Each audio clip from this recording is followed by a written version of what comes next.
having you on, and I was like, do you get invited back anyway? This is the thing I found myself asking. Like, you invited me back, Trevor. Well, I mean, yeah, but I don't think you've ever said anything against me. And I was just thinking, you're the guy who went to Davos and told all the billionaires who were there, like literally everyone, you sat there and you basically said, you guys are a bunch of hypocrites. I'm paraphrasing, obviously. But what I think they heard was, you guys are hypocrites. You are not paying your fair share. And you're acting high and mighty when, avoiding the elephants in the room. You went to TED and you told everyone there they should be giving away their money. And everyone in the room's like the 1%, and like, poor people are actually right, and like the rich people are wrong for the way they're doing it. So I really wondered, like, do you get invited back to places? Like, did Davos ever invite you back? Did TED, like, where do you find that you have the best recidivism rates? Well, no, I didn't get another invitation to go to Davos. It was something I said, I guess. Tucker Carlson, I also never heard from him again when I was in his show. But apart from that, people invite me back. Wait, but okay, help me out with the Tucker one. I thought that you and him would have been on the same page for what he's been saying. Where was the big divergence?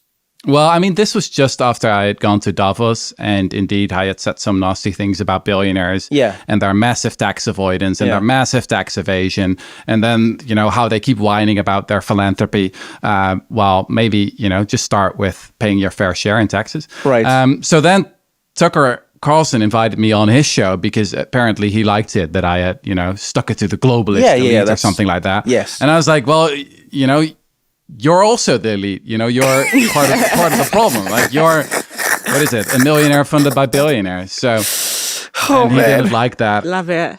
Where's your cut up point? Like, what's the income where you won't throw shade? I'm very curious about that.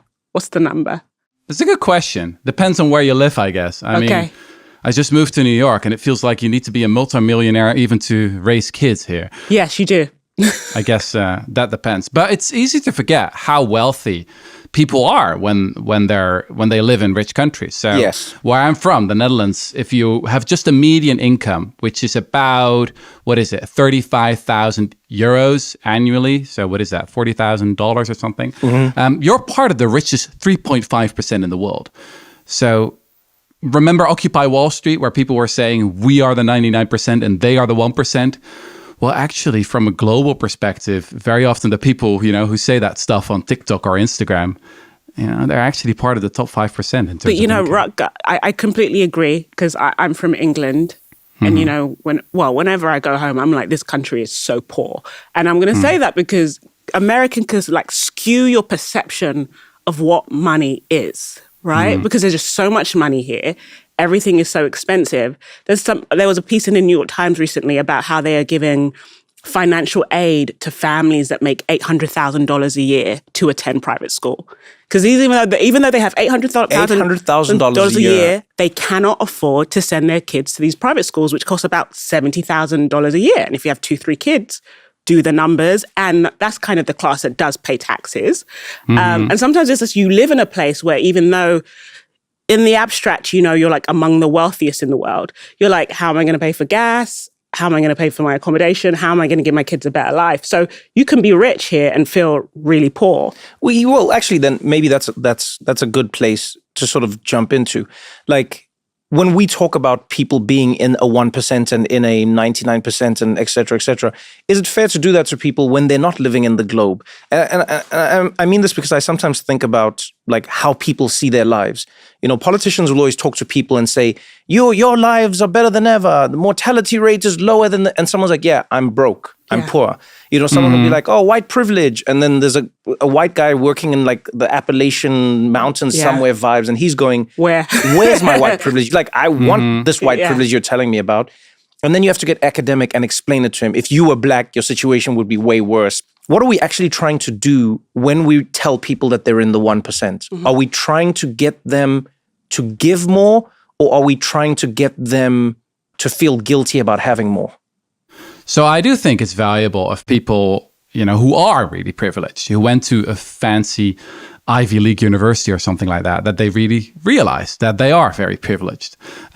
Maybe you guys remember from 2016 when when Trump was first elected, we had this big round of soul searching in the United States and elsewhere as well, all about how is this possible? And we were trying to get into the minds of the Trump voters, or in Germany, into the minds of the AfD voters, or in the Netherlands, into the minds of the Geert Wilders voters. And you know what? Now that Trump has been elected again, I think, can we please not do that again? So not another round of soul searching and looking inward and like, all these calls for more empathy and compassion. Well, maybe it starts with actually practicing what you preach.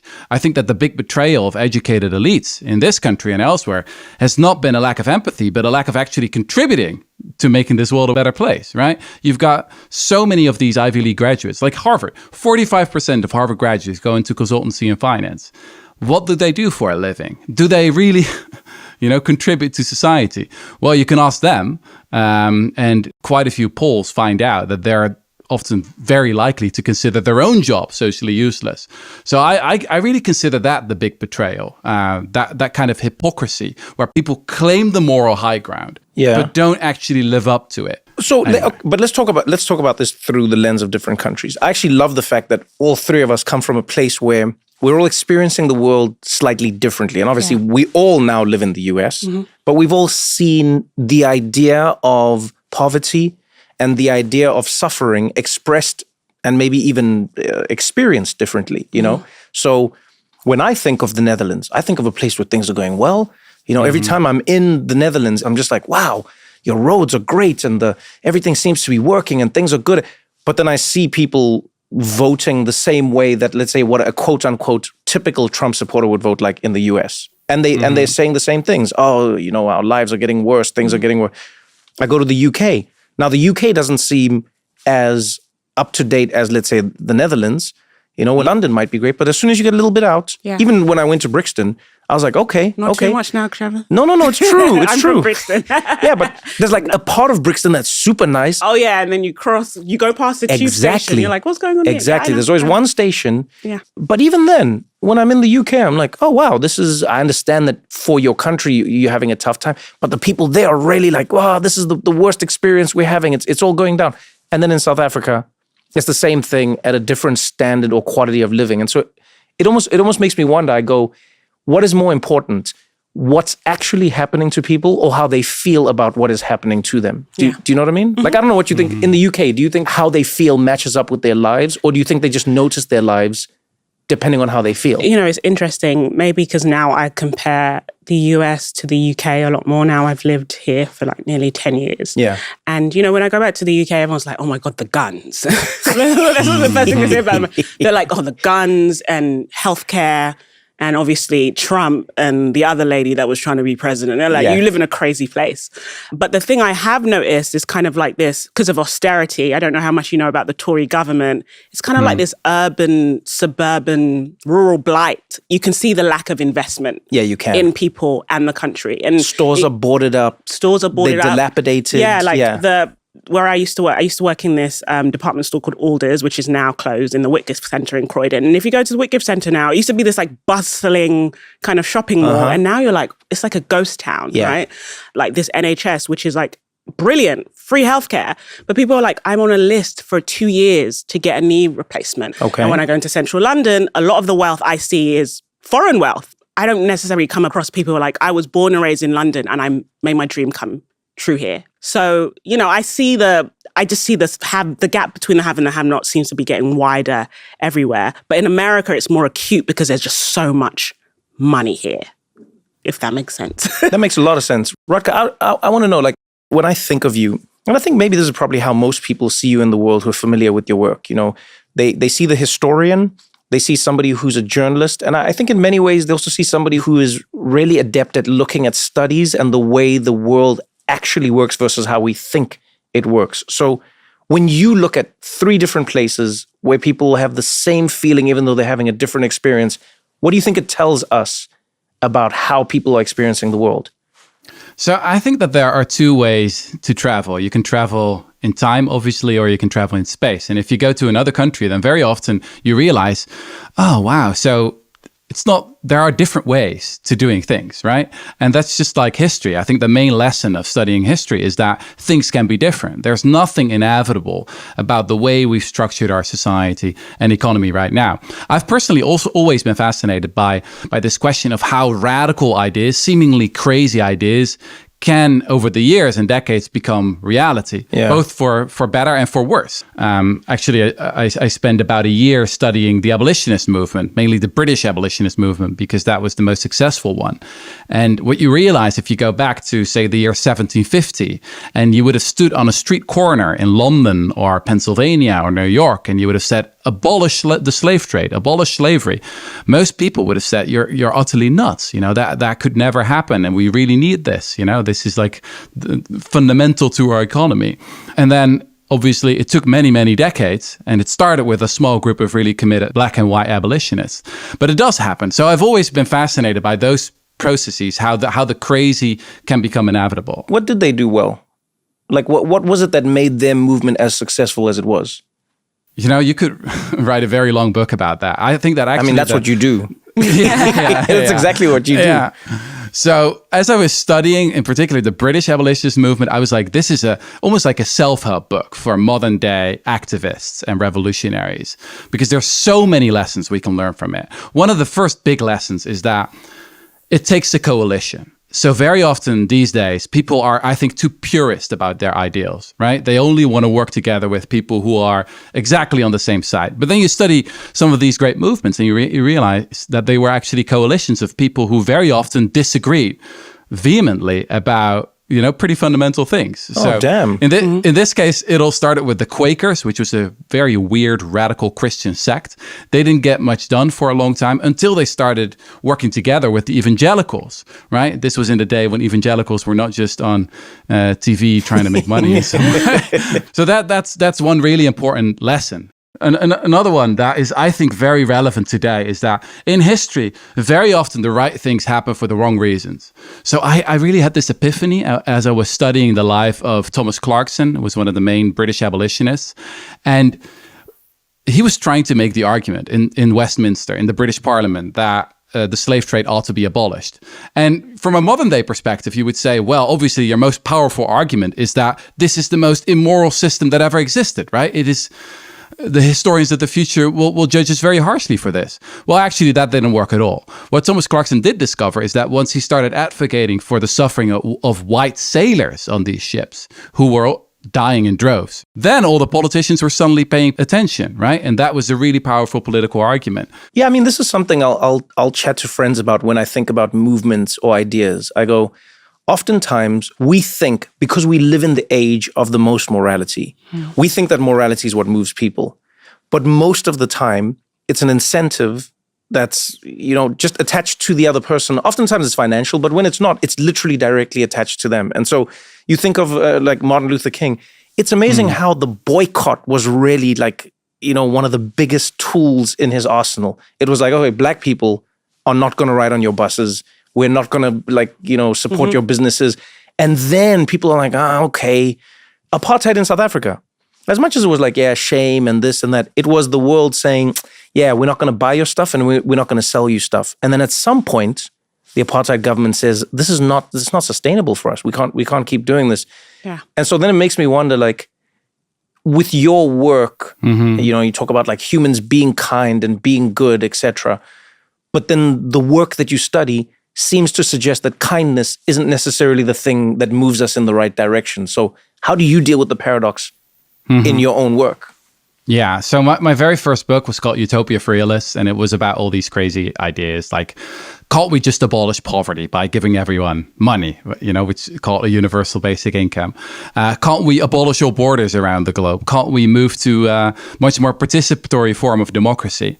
And at some point I started to think, what do all these crazy ideas have in common? Well, it's a different way of looking at humans. It's a more hopeful and more optimistic view of human nature. There's this old theory which says that humans deep down are just fundamentally selfish, right? It's often called veneer theory, the idea that civilization is just a thin veneer and that below that lies raw human nature. And I think the problem with that theory it's not just that I think it's wrong. The biggest problem is that it can become a self-fulfilling prophecy. Yeah. Because once you start assuming the worst in other people, that's how you're going to design your whole society, right? You're going to have a society with a lot of bureaucracies, with a lot of cameras, with a lot of police. And you're going to bring out the worst in people. You're going to create the kind of people that your theory presupposed.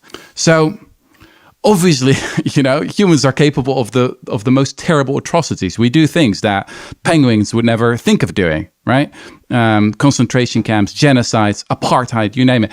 But then, on the other hand, we're also capable of incredible altruism. And I think that, shifting that perspective a little bit and assuming the best in people, and also designing our systems of government, of companies, you name it, around that, could be a great way of making this world a much better place. I actually think animals are as capable as we are. I think, maybe I'm in the minority here. I think animals are literally just like us. I just don't think they have like the systems. I have a vendetta against dolphins. Wait, tell me more. Dolphins are like rapists. They're like the most evil. No, I don't agree with this. Nope. Dolphins? Tell your story. Dolphins tell your story and I'll respond. Tell your story. Just read up on the stuff that dolphins do. You tell me what you've read up on and then we will fight about this. I don't like this anti-dolphin. Please go. I am very Tell me the anti-dolphin. story. Tell me what you've read. I know that dolphins are capable of rape. They often do rape. Okay. Just like male cats. Okay. And pigs are incredibly intelligent. Let's stick with dolphins. Don't run away from dolphins, Christiana. No, but my point is, because like at the Daily Show, it's like a bit about how much I hate dolphins. And I seem like a weirdo because I hate dolphins. But I'm just saying that there are some animals that are capable of like being incredibly cruel. I agree with, look, I'm on the same page. Animals, I think, can be as, what we consider cruel as... For sport, just for pleasure. As we can. Yeah. I will say this, however, about dolphins. We take for granted how intelligent dolphins are, right? We take for granted that dolphins do things for pleasure. They have many of the aptitudes that humans have, right? So they'll even like smoke pufferfish, right? Like a lot of people don't know that. They'll literally smoke pufferfish and get high, right? They poke it, it blows up, then they have the toxin, okay? So if dolphins are as smart as we are, how do we know that they aren't engaging in S&M the way humans do? And we are watching it from the outside. If you watched 50 Shades of Grey as an animal, you would be like, this is torture. This is a terrible story of torture. Because you don't understand what they're saying. You don't understand. You're just watching somebody tie another person up and whip them. Okay, but right? But what I'm trying to say, I'm actually disagreeing with our friend Rutger's here, like belief that things can be eternally good or bad. I agree with you. I think animals, we are. And what I mean by that is I think every animal does the most terrible things, but because they don't have systems, they haven't figured out ways to like expand them outward. Do you know what I mean, Rutger? Okay, for instance, I'm bad with like specific troops and what the names of the different chimps or monkeys are. So don't correct me on this. Chimp Twitter, chimp TikTok, monkey crew, whatever. I know it's wrong, but I know they do it. There's a group of monkeys or whatever they are somewhere. And what they'll often do is they'll invade the territory of other chimpanzees or monkeys and they'll slaughter all of them. No reason. They just like slaughter them and then they'll like play around with the entrails everywhere and then they just leave. Okay. Well, here's an interesting story, Trevor. So there are two species of primates who are like 99% genetically similar to us. On the one hand, you have the chimpanzees who indeed behave pretty much like you just described. So like a tribe of chimpanzees meets another tribe of chimpanzees that they never met before, and it can get pretty violent. Now, we also have the bonobos, and they're pretty much the opposite. So if like two groups of bonobos meet each other, what they'll have is an orgy. That's basically their way of saying hi. So this has been a question that's been asked by primatologists for a long time. Like, are we the chimpanzees or the bonobos? Maybe we're both. I think men are the chimpanzees. I want all the restraints on men and everyone else is fine. You already know, like, really? I'm a misandrist in the making. Wow. You're just going to throw us all under the bus at the same time. Men are predators. Men are scary. I don't speak to men after 5 p.m. that aren't like my husband or Trevor or my dad. That's my general rule. After 5 p.m. That aren't like, they have to be vetted like Trevor or like my husband and my son. Wow. And my life has never been better. Never been better. Actually, Rutger, how do you respond to this? So as the person who writes a book talking about how humans are kind, how do you respond to people who say to you, well, then what about murders? Well, then what about serial killers? Well, then what about, like, there's many bad things that happen in the world. How do you respond to them, and what data do you use to support it? Yeah, well, that's the problem if you write a book about human decency, is that you have to go on for hundreds of pages about all the terrible things we do. Look, for me, it all starts with this question: how have we conquered the globe, right? Why have humans been so successful compared to other species? And for a long time, we like to believe that it is because we are so smart, right? Because we have these huge brains that take up, 20-25% of our energy. But then, scientists started studying other animals, and again, as you just said, they're pretty similar to us in many respects. There's now a new group of scientists who think that what has made us special as a species is something called survival of the friendliest. It's really the case that throughout our history, it was actually the friendliest among us who had the biggest chance of passing on their genes to the next generation, because that basically helped people to work together on a scale that no other animal has been able to do. Now, the technical term for this is self-domestication syndrome. We know this with animals that we have domesticated, right? Yeah. Sheep and dogs, they've turned very friendly. And what Charles Darwin already noted is that these domesticated animals have certain traits in common. You can see that it's in their genetic profile, but they also get like these floppy ears or white spots in their fur. And most importantly, they look a little bit more childlike, and they also become more playful. Now, what's so interesting, if you study the skeletons of humans over the past, thousands of years, what you see is the puppification of humanity.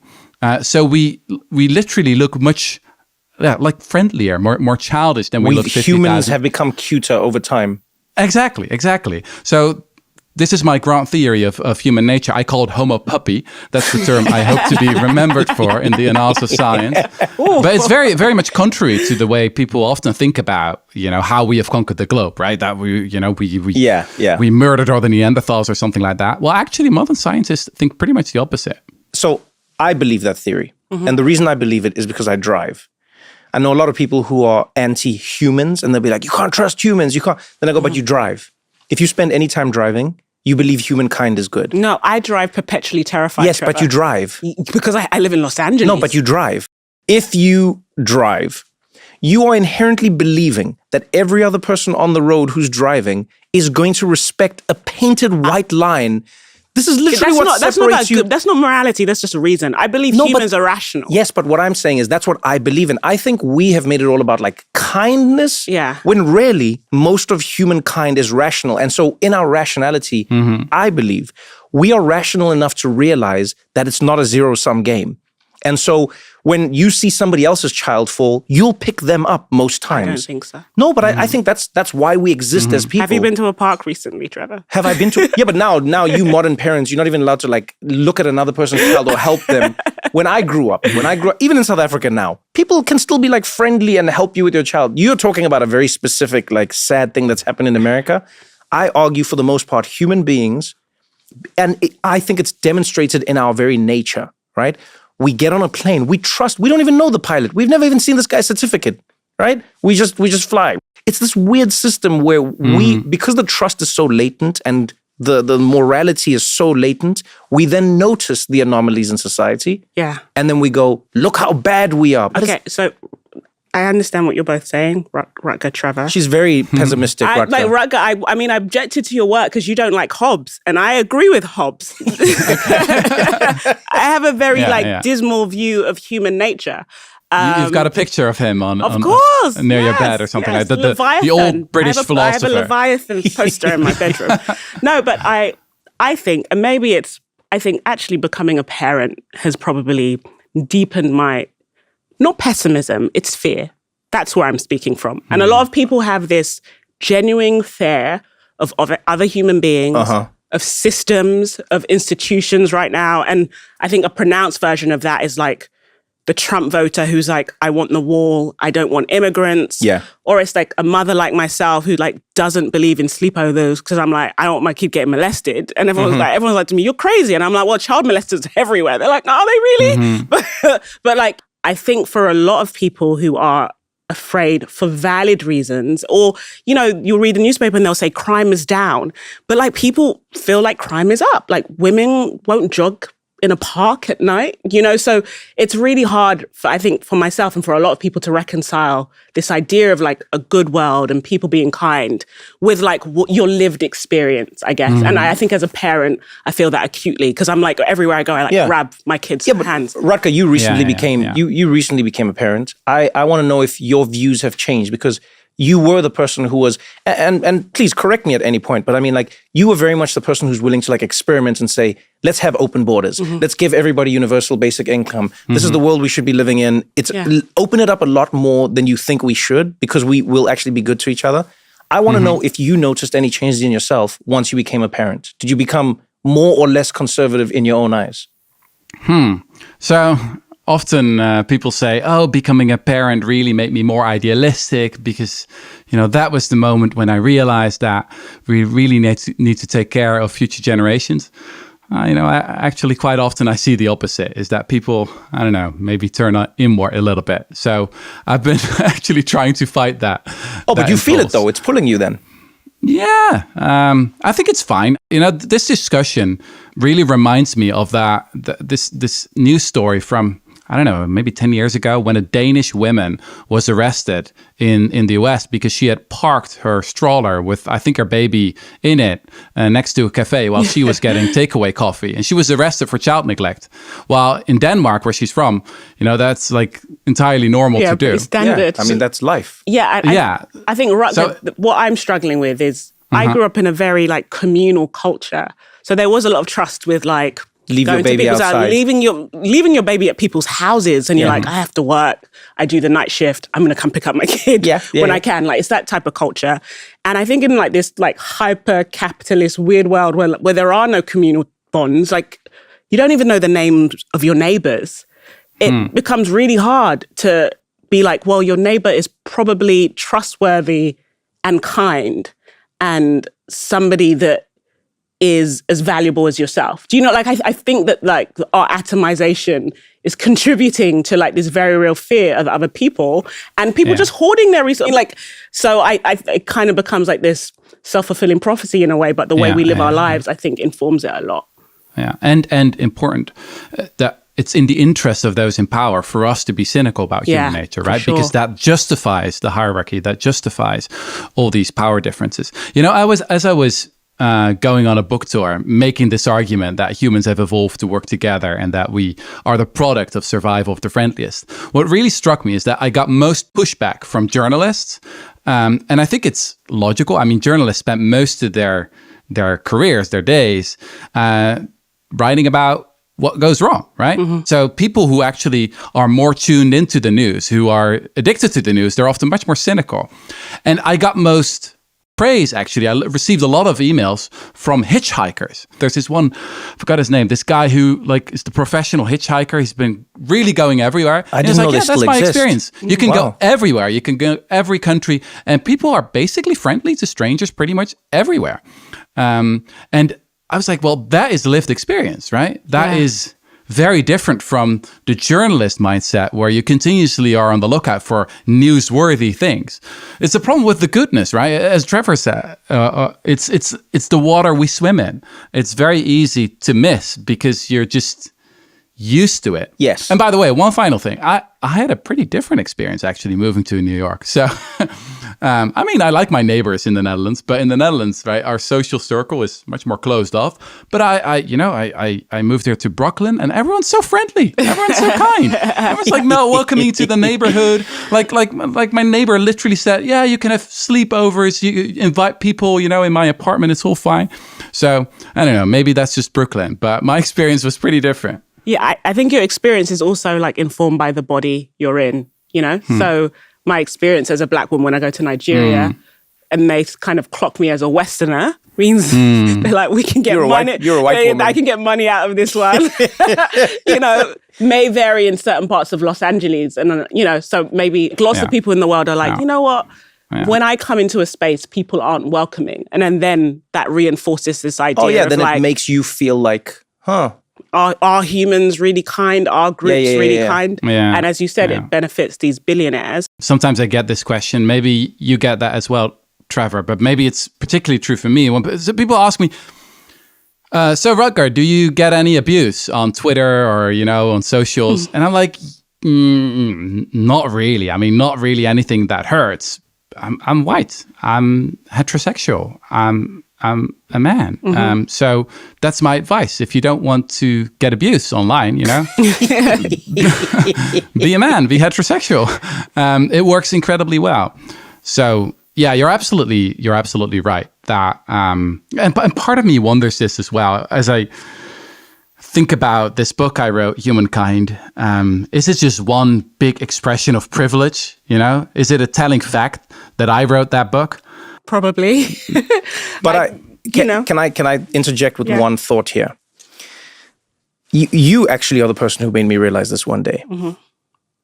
You said to me, "Oh, Trevor, of course you think that that's possible because of, how you see the world or how the world treats you." And it's funny, Rutger, Christiana and I always have this back and forth. And I will say, yes, I am the way I am because of how the world treats me, but I'm also the way I am, or the world is the way it is to me because of how I treat it. And I don't know when the cycle begins, to be honest with you, right? I think it is easier to be optimistic when things have gone right or when you remember things going right. Because sometimes I think it's more about your perception than the reality, right? And so even when I think about jogging or not jogging, I don't have kids, but the one thing I will say is I think of how many parents, let's say in America, are terrified at the idea of their child being kidnapped when the data does not support it. It just does not. And I think it's very difficult in life, but we are oftentimes at the mercy of the things that have happened to us. And so that becomes part of how we see the world. I think very exceptional individuals are able to see the world beyond how it happened to them and rather how they wish it to be. But most of us, you get robbed on a certain street, you probably will never walk on that street ever again. The chances of you getting robbed there again are probably zero, depending on where you are. But you just go like, you know what, I'm not going to do that. That street is where people get robbed. And so I hear what you're saying, but I sometimes think if every law or if every idea we make is based on the worst instance of what happened, planes wouldn't fly, cars wouldn't drive, children wouldn't run and play outside. I want to preface this. I'm actually an abolitionist. I don't even believe in police. But I guess what I'm trying to say is that the way my perception is shaped as a woman is that the violence I'm afraid of straight. I don't like men in general. No, complete. That's why the table is like this size. I mean, just to keep you. It's often it's not just strange men. It's familiar men, right? And so it's just I think for some groups, it's really. I find tremendous safety in other women. Now, if it was a world where it's just my community of women and my friends around me, they're who I lean on the most. And I'm like, oh, well, if the world was them, I'd feel differently. And I say that as someone that's generally very optimistic about myself. I wouldn't have moved to America if I wasn't an optimistic person. But I've had these core experiences that have shown me that I guess it was a lot of racism. People are wicked. And it was a racism I received as a child in the classroom. I'm raising my children to be it's a world out there, and I have a son, and I'm at a certain age, your boyhood ends much earlier than a kid with blonde hair and blue eyes. So there's certain things, you can't do in public. You can't throw a tantrum past 10 because someone may call law enforcement. So I think the idealized worldview often can come when you're kind of a person who is automatically given the benefit of the doubt. And I think for people like myself and people that are in far worse positions, that doesn't happen. And so you don't necessarily experience the kind world, even if you put kindness out there. Absolutely. Yeah, I agree with all of that. Wait, with all of it? Yeah, absolutely. Wait, yeah, what? Don't come here and don't do that. No. All of it? But this is what I do think. Can I say all something? Of it. I think the light bearers like Rutger, the nice white people, should go out there and do this type of work. I think what he's doing is very important because he's the type of person people listen to. You can have the ear of an entrepreneur and an activist because of your position you're listened to and respected, and you're using your white privilege, male privilege for good. I think it's like, this is actually the ideal. This is what you should use it for. That I agree with. You know what I mean? And that I agree with. But I don't look. This is, Rutger, I forgive you. You've stepped into a, this is a fundamental friend. 10-year fucking history of this disagreeing. Is us. It's like, this is us. You know, and it's good. We keep each other on each other's toes. I say Trevor's optimistic because he's like the chosen one, like Obama, South Africa. And he's like, everything's gone right for you. Everything has you gone were born right at the perfect. He's like mixed race. Everything has apartheid gone. falls. He's everything funny, has gone good right looking. for me. John Stewart quits. He's full. Like I just feel like he's like got this like good karma. Yes, you know what I mean. So but I'd be optimistic about Trevor. Yeah, I'd love the world. But this is the thing. This is the thing that I believe. Yeah, everything you are saying is true. However, every negative thing I've also experienced. Do you understand what I'm saying? Yeah. So I grew up in a house with domestic abuse. I grew up in a country where my people couldn't work or do anything. My mother herself wasn't allowed to go. My grandmother. Yeah. So, like, do you know how what kind of life you've lived when a flushing toilet was like a thing you were excited for? That's the kind of life I lived. And I'm not even saying this like a woe is me thing. No. I'm just like, I remember being like, flushing toilet today. No flushing toilet this month. And then flushing toilet another time. And then like you have your techniques. You start learning which newspapers you prefer to wipe your ass with. This is life, right? So I never say this to diminish another person's experience. I really don't. No, I don't think you do. But I think, and you know, it's some of what you say in your book, Rutger, and when you speak. I think some of the time, it's so hard, but some of the time, the way we are perceiving something affects our ability to not live in that world because we are perceiving it as being that way, right? Yeah. And so, I mean, I've even learned this in therapy. I think we sometimes think, and maybe I wasn't raised this way, we sometimes think it's happening to us and us alone, and we're the victims, and we're the only ones, and that's why I genuinely have never worn it. I don't wear it as a cape of anything because I go, my friends had parents, mothers who were abused. Yeah. So in our community, this was a thing that was normal. And over time in South Africa, we fought against gender-based violence, and we continue to.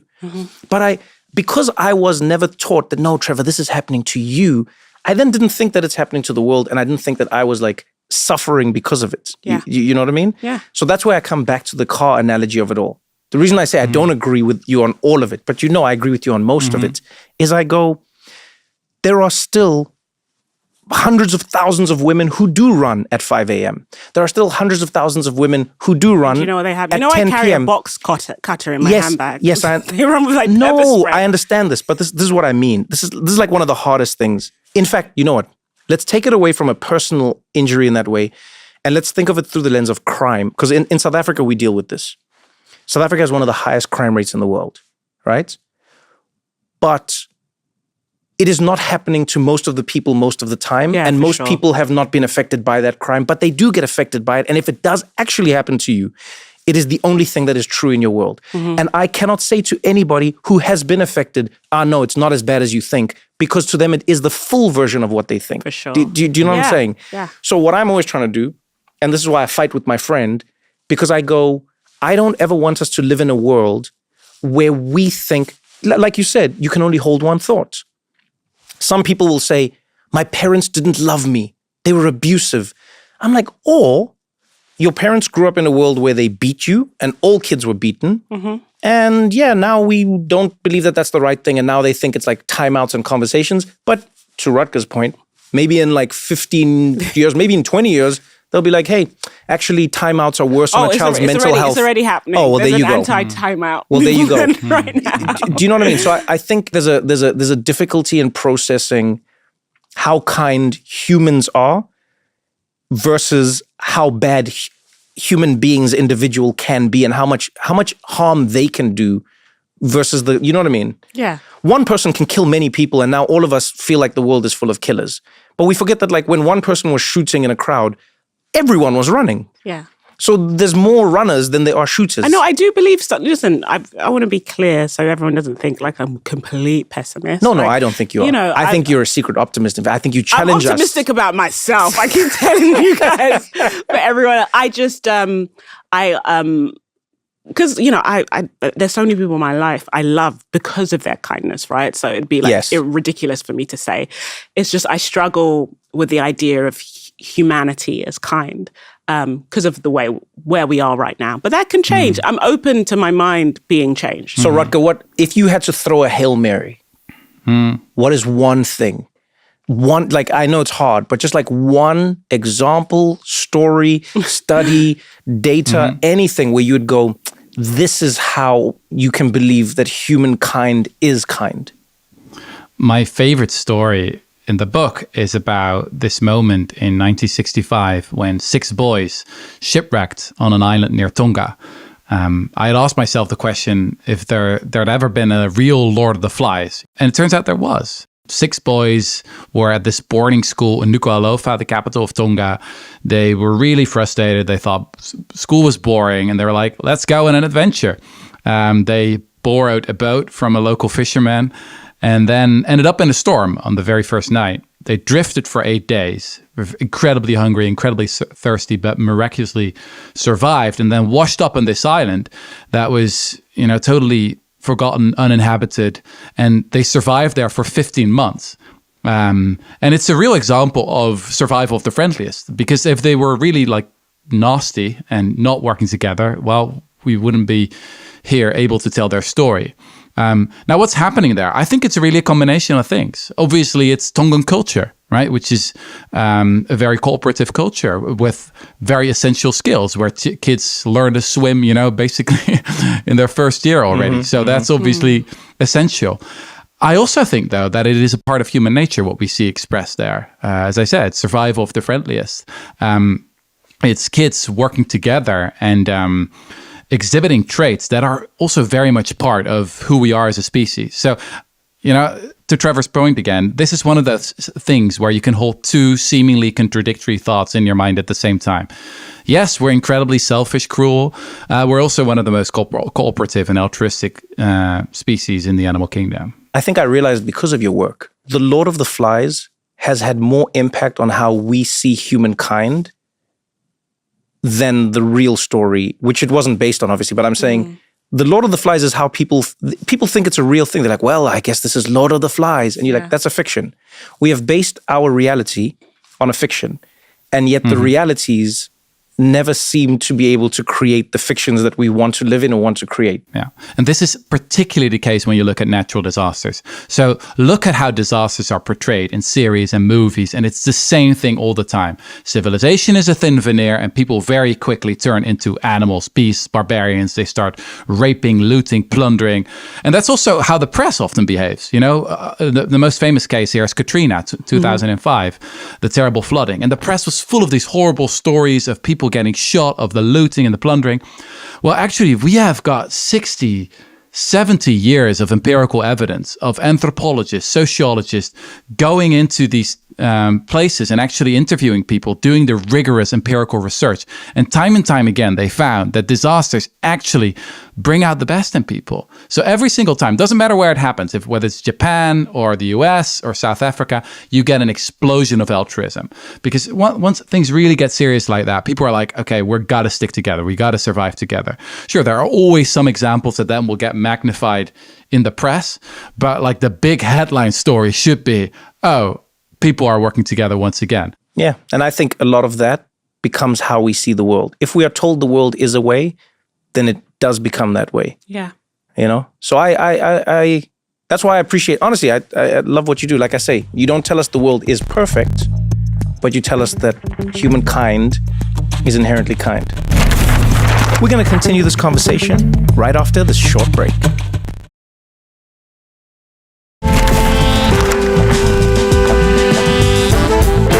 So actually, Rutger, let me ask you this. As a historian, you look at the world differently because you have to. Are things better or worse? Because I have people phoning me and texting me now, and they'll say to me, they'll lead every conversation with, "Hi, Trevor, hope you're well, all things considered." Or they'll be like, "Hi, Trevor, hope everything's going good, considering the world we're in right now." And I understand where they're coming from, but then there's a part of me that goes, but when was it not bad in some way? Or I would say the answer is pretty simple. In the past, everything was worse. If you zoom out far enough, at least. We've seen incredible progress in the fight against poverty, for example. It's just like in 1980, 50% of the world population lived in extreme poverty. Now that's less than 10%. 50%? Wow. Yeah, it's really extraordinary. Child mortality has been declining massively. On the other hand, though, I also understand why people are really scared. In many respects, I'm pretty terrified. Do you guys know this website called Our World in Data? It's my favorite website. Our World in Data.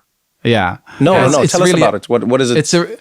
It's really a great website with has the best collection of data on what's going on in the world, basically. Okay. And the guy who founded that is a statistician called Max Roser. And he always says that there are 3 statements that are true at the same time. So the first statement is the world is bad.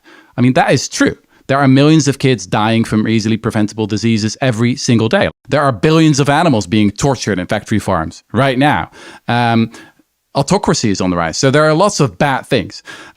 The second statement is also true, that the world is much better. We have made extraordinary progress, and you won't see that if you just follow the news, because the news is about what happens today instead of about what happens every single day. Yeah. It doesn't teach you all that much about the big structural trends. And the third statement is also true, which is we could do so much better. If you take a look at the resources we have, how many talent we have, how much capital we have, we should already have abolished poverty around the globe. We should already have abolished most terrible diseases. Like the fact that malaria still exists, that tuberculosis still exists. I mean, that's just an outrage.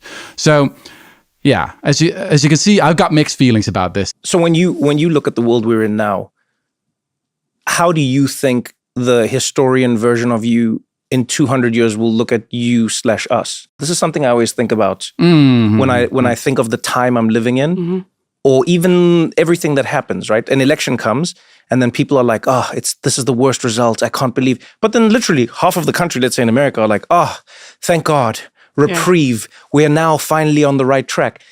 And in moments where there's no chaos, I just sit there and I go, how do we know which one actually is? And how do you know how the future will view us in this? Are we the good guys of this time? I think it's one of the most fascinating questions you can basically ask about history.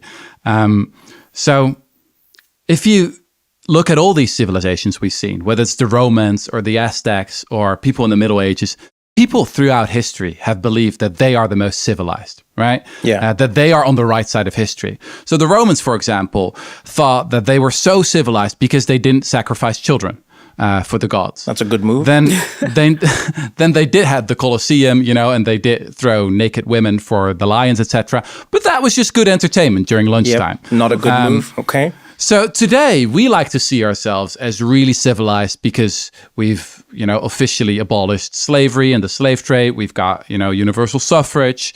In many countries we now have gay marriage. So surely we got to be the most civilized, right?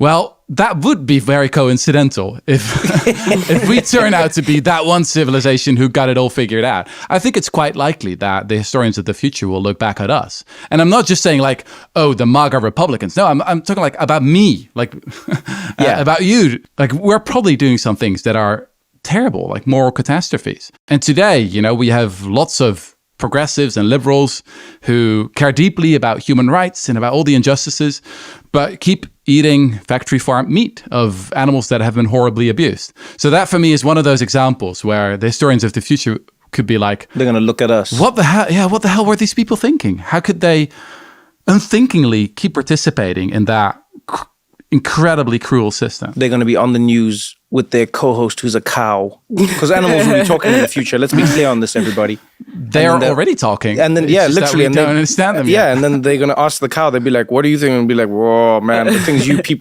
humans used to, and the human will be like, I wasn't around back then. Those were my grandparents. You can't judge me for their actions. Mm-hmm. So are you a vegan?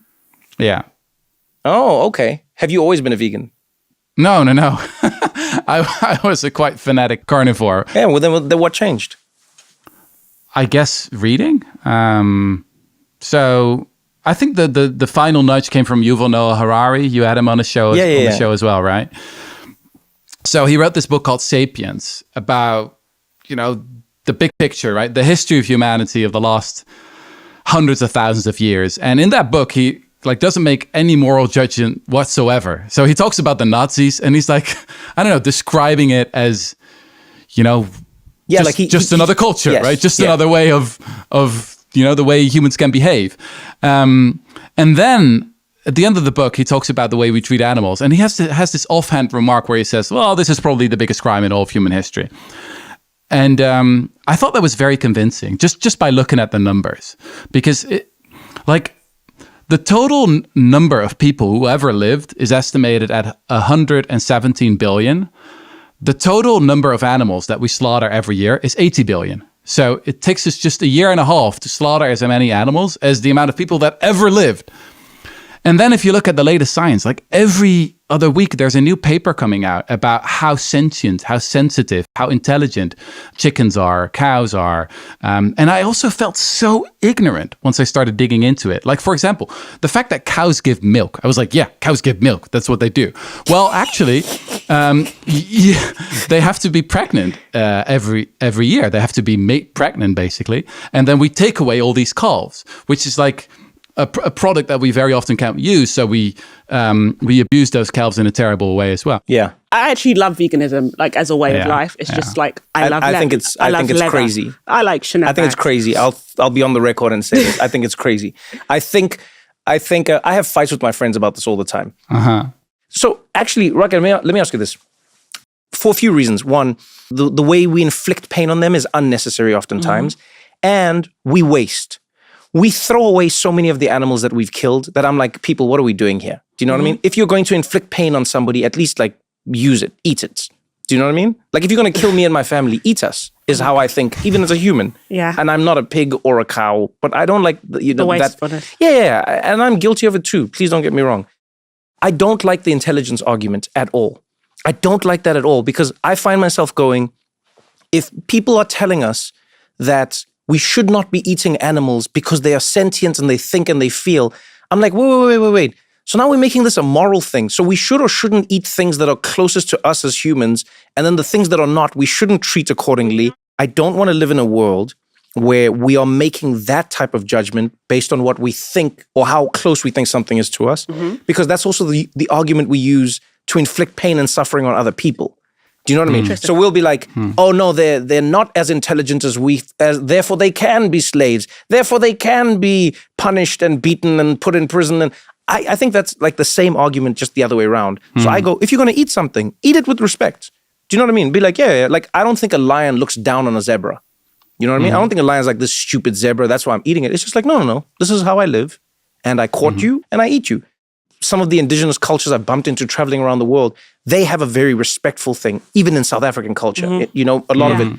When you slaughter a sheep or a cow, and it's meant to be an auspicious occasion, by the way, because, there's this misconception people have about Africans and eating meat.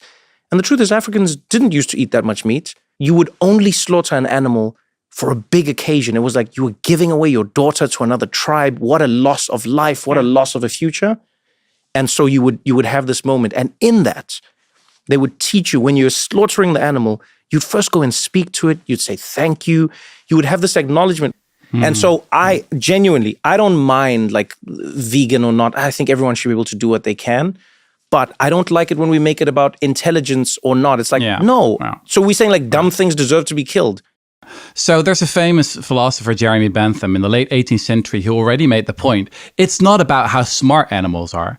It's not about can they talk, can they reason. It's about can they suffer. I like that. That's the essential point. There was a recent scientific committee who published this big report about when you cook crabs alive, well, they suffer immensely, right? I think that matters. Look, I'm not fundamentally against eating meat. Not at all. What I'm against is factory farming. And I think it's really important to acknowledge as a consumer in the world today is that, 98% of all meat comes from factory farms. So if you say, well, I'm radically going to cut down the amount of meat I eat, I'm just going to eat meat that was hunted or something like that, or that was really raised in an ethical way. I mean, that's fine. But then please also acknowledge that you will have to eat 5% as much or something. Yeah, which I think is necessary. I think we have too much of it. I want to know what you think about it through the lens of, let's say, capitalism. Mm-hmm. When I told some of my friends you were coming on the podcast, the first thing some of them said was, "Oh, it's the guy who hates capitalism. I love him." You know, they were like, he hates business and he hates capital. I love him. Then I was like, I don't know. Does he think of himself that way? And I wondered, and I still do you think there's such a thing as good capitalism? Do you think companies can do good? You know, you talk about humans being kind, but in your research and in your work, do you think that can be extended to companies?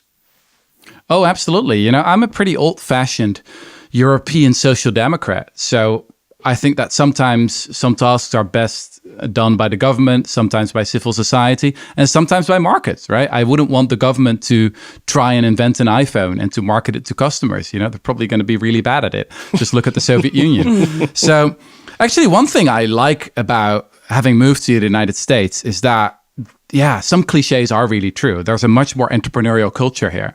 So a couple of my friends launched this journalism platform in Amsterdam a decade ago. And they had this night where they presented the plan, right? We want to revolutionize journalism. We want to really change it, not focus on all the bad news, but focus on the structural important things. And what happens in the Netherlands, if you pitch something new like that, you know, like 90% of the people there will say, it's not going to work. Probably don't bother. And then if it doesn't work, then they're like, I see, told you so. I recently had a dinner like that here in New York, where someone invited me to talk to a bunch of journalists and entrepreneurs and blah, blah, blah. And I say, well, I have this idea for starting an organization that helps as many talented people as possible to work on the most pressing issues of our time. And I was like, yeah, absolutely, that's going to work. Yeah, you're going to build this huge global movement of ambitious idealists, and I can't see why it's not going to work. Go you. And actually, if you're building something new, if you're trying something new, that is really what you want. So yeah, you want that push in the back. That's what you want. Exactly. So no, I'm not like this whole debate about socialism versus capitalism. It's like a dichotomy that doesn't exist. Sweden is a capitalist country, right? Denmark is capitalist. It's like you can be a pluralist. You can have rules. You can have a flourishing economy where billionaires actually pay their taxes. And the fact that we think we have to choose between either or, that it's either, you know, Elon Musk paying very little in taxes, taking over the government, or, you know, the Netherlands or Denmark where you can fall asleep on street and it's very hard to be an entrepreneur. Well, there's something in the middle, probably. Yeah, I think we are living in a world where everything's being distilled. You and I talk about this a lot. Is like, it feels like the world is becoming less and less tolerant of people holding multiple ideas, even if those ideas aren't in conflict. Yeah. Like people will say to you, no, you can't think that. And you're like, but why can I not think that? That because you think something else. And I'm like, yes, but these two things are not separate. They're not even in conflict with one another. And I think if we lose that as people, we then become one-dimensional in our thinking, in our problem solving. And then I think we experienced fractures in society that aren't necessarily real. Does that make sense? Yeah, but I guess my thing is on the billionaire front. I think the fact that these billionaires exist seems like a profound failure. I agree. No, but I agree with. No. I agree with that. Know? I'm just like to accumulate a billion of a thing is a lot. just like 1 billion. I think a billion. How did we get here? That's my question. In any system, because we know that there, you know, under socialism, there are people that hoard and steal and also have a billion. So I'm like, shouldn't we be in a world where we're like, do we want billionaires? Like, forget them paying more taxes. Like, I'm Rutger, I'm even like to the left of you. I'm like, I just don't think they should exist. But you don't mean the people. We are going to state that for the record. She just means that not the people. The financial I love all the founders. Yes, yeah. She doesn't mean. She just means the people. No, but I just honestly believe that like that's an expression. Like you know how you say intensive farming. Yeah. Okay, so it's a failure of imagination. I believe like the fact that we're like but let me throw this at you. What if I told you can live in a world where there's billionaires and the issue isn't that there aren't billionaires. The issue is where the water level is at the bottom. I think that it's more important to think about where a person who is never going to be a billionaire sits. So if somebody has a good education, and Rutger, you speak about this with like, let's say just income and basic income and a guaranteed income. Like I think if we lived in a world where we're focusing on making sure that everyone at the bottom has a good time, the top doesn't really bother us that much. Then it's like, all right, there's always going to be somebody at the top. But the question is, where are you in relation to them? Does that make sense? Yeah, I just think to be a billionaire, you have to hoard. And I don't believe in wealth hoarding. I think it's because, like, to you speaking about Occupy Wall Street, the thing that bothered people is that, like, the gap between the have and the have-nots has widened so much, and it's been at the benefit of this billionaire class. So I can't just imagine any world where we're okay with having that if somebody makes $5,000 or $7,000 more a year. Like, so I'm basically telling you, next time you go to Davos, you should be like, he's never going back. Forget paying more taxes. You guys need to give all your money away. is never going completely. back. Unless you got $1 billion, you're not going anywhere. Okay, let me try and find a way to get back to Davos, because I'm actually going to say something nice about billionaires. Oh, here we go. I don't think I've ever done that on a podcast, but here I go. So I was studying the history of malaria. As you may know, we recently developed these amazing vaccines, like for the first time in history. We've got them.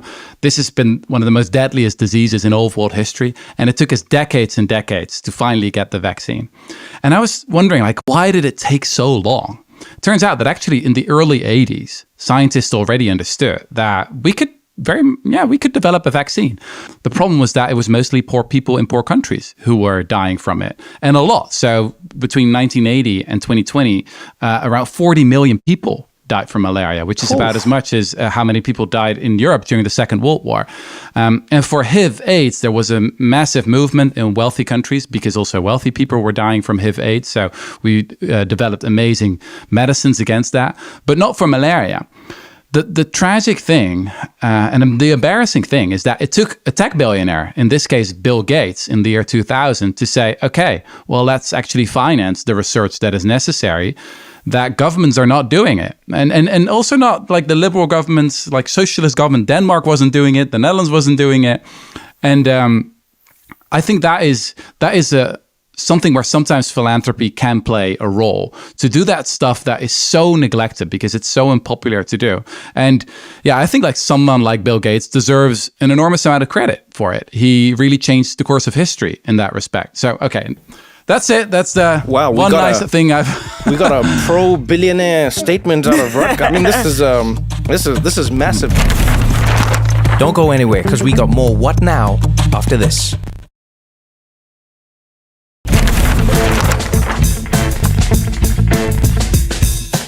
Rutger, I'm really curious for people at home who have some sort of moral ambition, but don't know how to channel it, and they don't necessarily want to go vegan.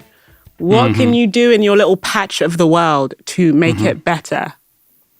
So I guess one of the problems with progressive these days is that they have all these rules of life that are about basically about how you live your own personal life. So you're not supposed to fly, you're not supposed to eat meat, you're not supposed to have kids, you're not supposed to use plastic straws, and yeah, to really limit your environmental footprint.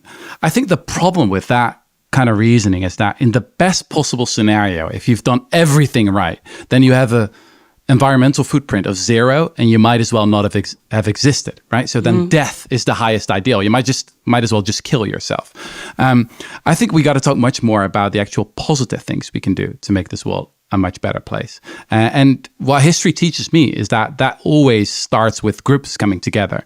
There's this beautiful quote from Margaret Mead, the anthropologist, who said that we should never doubt the power of small groups of thoughtful, committed citizens to change the world. In fact, it's the only thing that ever has.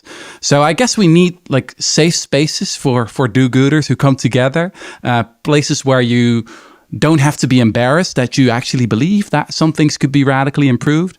So that's I guess my most important advice. Find those bubbles, those cults maybe of people who are actually like, yeah, we're not cynical. We're actually going to do something. We're actually going to build something. Tell us a little bit about your, it sounds like you're assembling like a suicide squad of experts to change the world, which I love this idea. And I think I've loved it because I think of it through a different lens. So I've felt, I think for most of my adult life, that it's sad that we funnel people into parts of life where they will have the most income but not the most impact. Or the impact that they'll have won't affect or impact the most people positively, right? And it's not even because of them. It's just what we do. Yeah. Rutger, you're going for like everyone, just like the math geniuses, the statisticians, all these people. Like, what are you aiming for, and what do you hope to achieve? Well, take a look at all these Ivy League universities. Read the college essays of the students when they come in.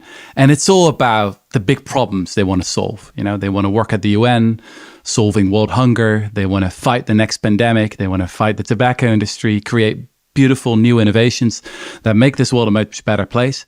And then the years go by and McKinsey knocks on their door and they end up, being a strategy consultant or a corporate lawyer or a banker. And something is lost along the way. And I think that waste of talent is really one of the greatest wastes of our time. I would love to live in a society where the most ambitious, talented, driven people who've been given a lot also work on the most pressing and important issues. So that's actually why I've moved to New York. We're kickstarting the US chapter of the School for Moral Ambition. That's what my next book is called. So Moral Ambition is the combination of the idealism of an activist plus the ambition of an entrepreneur. Moral ambition. Okay. We basically want to help as many people as possible to quit those soul-crunching, not super socially useful jobs and to work on something that actually matters. I think we got to redefine what it means to be successful. Successful is not about having that corner office or having that fancy LinkedIn resume. It's about making an actual difference and make future historians proud. That's what being successful really should be about. Make future historians proud. That seems like a hat for some reason. Seems like a hat, and I don't know what color it would be, but it seems like one. I know this is going to sound like a weird question, but should we care about what the future would think of us? And what I mean by that is we don't know how we will be perceived by the future. We look back on many great people now and we're like, nope, they're terrible. Gandhi. Yeah. And for many different reasons, you know what I mean? But we do it. We just do it, right? Rightly or wrongly, we do it. And so I sometimes wonder, I go, should we even care about the historians of the future? Or should we just be like, we're just trying to do what's good for now. And then, hey man, you future people will judge us all you want, but we're not here. What do you think? Well, I think that meaning is created by humans. And I guess one of our messages to all these privileged and wealthy people, some of them, who get so rich that they can buy a building on Harvard and have it named after them. Yeah. The message is like, no one's going to remember you for that. No one's going to give a shit 100 years from now that your name is on it. They'll have to ask ChatGPT if that still exists. Like, who the fuck is this guy? We talked earlier about the British abolitionists. One thing that struck me is that the British Society for the Abolition of the Slave Trade was founded by 12 individuals. One of them was a writer. So there is a place for someone like me. One of them was a lawyer. So they can be useful as well. But 10 out of 12 were entrepreneurs. People who had built their own companies, people who had scaled their own companies, who may have been in the Forbes 400 if that would have existed at the time. But at some point they thought, you know what? I'm going to build a legacy that actually matters. If they would just have been rich or like successful entrepreneurs, no one would have remembered them. It's because they took up the fight against the greatest moral atrocity of their time. That's why we remember them today. So essentially, you're appealing to the ego. It's a mixture. I think it's fine that people are motivated by, again, multiple things. Yeah. It can be a little bit of vanity. I mean, if you look back, one of your shows on Netflix, some part of you must think like, oh, this is pretty cool, right? Yeah. When I have, my new book in my hands, I'm like, oh, this is awesome. Yeah. That's fine. That's a completely natural motivation. At the same time, I do also genuinely care about the suffering of those who are oppressed, of the animals, all the things that we've talking about. I think it's fine to be motivated by multiple things at the same time. I want to have a conversation with you after you've lived in New York for a year or two. I don't wish this on you. Please let me be clear. I really don't. But I think like the amateur scientist in me does. And I would love to see how much your worldview is going to be shifted, or how, I know it will be, but I'd love to know how it will be shifted by you existing in a place that is going to push every theory that you have. You come from a place where people are looked after. You come from a place where healthcare and people think about how much time you work and how much maternity leave, paternity leave, schools, what's in your food. Yeah. And I would love to speak to you in like a year or two and just see like, have you become more hopeful, more curmudgeon-y? Have you lost hope? Or are you just like now Rutger Bregman, the billionaire, just being like, let me just get $1 billion and then we'll continue this journey. Do you think, how resilient do you think you are to the press that comes from living in a place that sort of hasn't fostered your ideas? So I think the way to be morally resilient is to make commitments in public. I mean, that's the point of things like marriage, for example, right? You say in public, I'm marrying this person. And the same is true for things like, sticking to veganism. I just said on this podcast, right? Yeah, I'm a vegan. So I guess that makes it much more difficult now for me to not be a vegan in public. So shame. I think we could do the same for similar things. Also with our wealth, for example, one thing I've experienced is that it's much easier to give money away if you don't have it. So for this new book, I actually thought, okay, that's like a great resource that we can use to build this movement. You know what? I'm giving all of it away in advance because it's so much more difficult once you have the actual money in your bank account. I like that. So you're pre-giving the money away. Yes. And it's... what this actually makes me think of?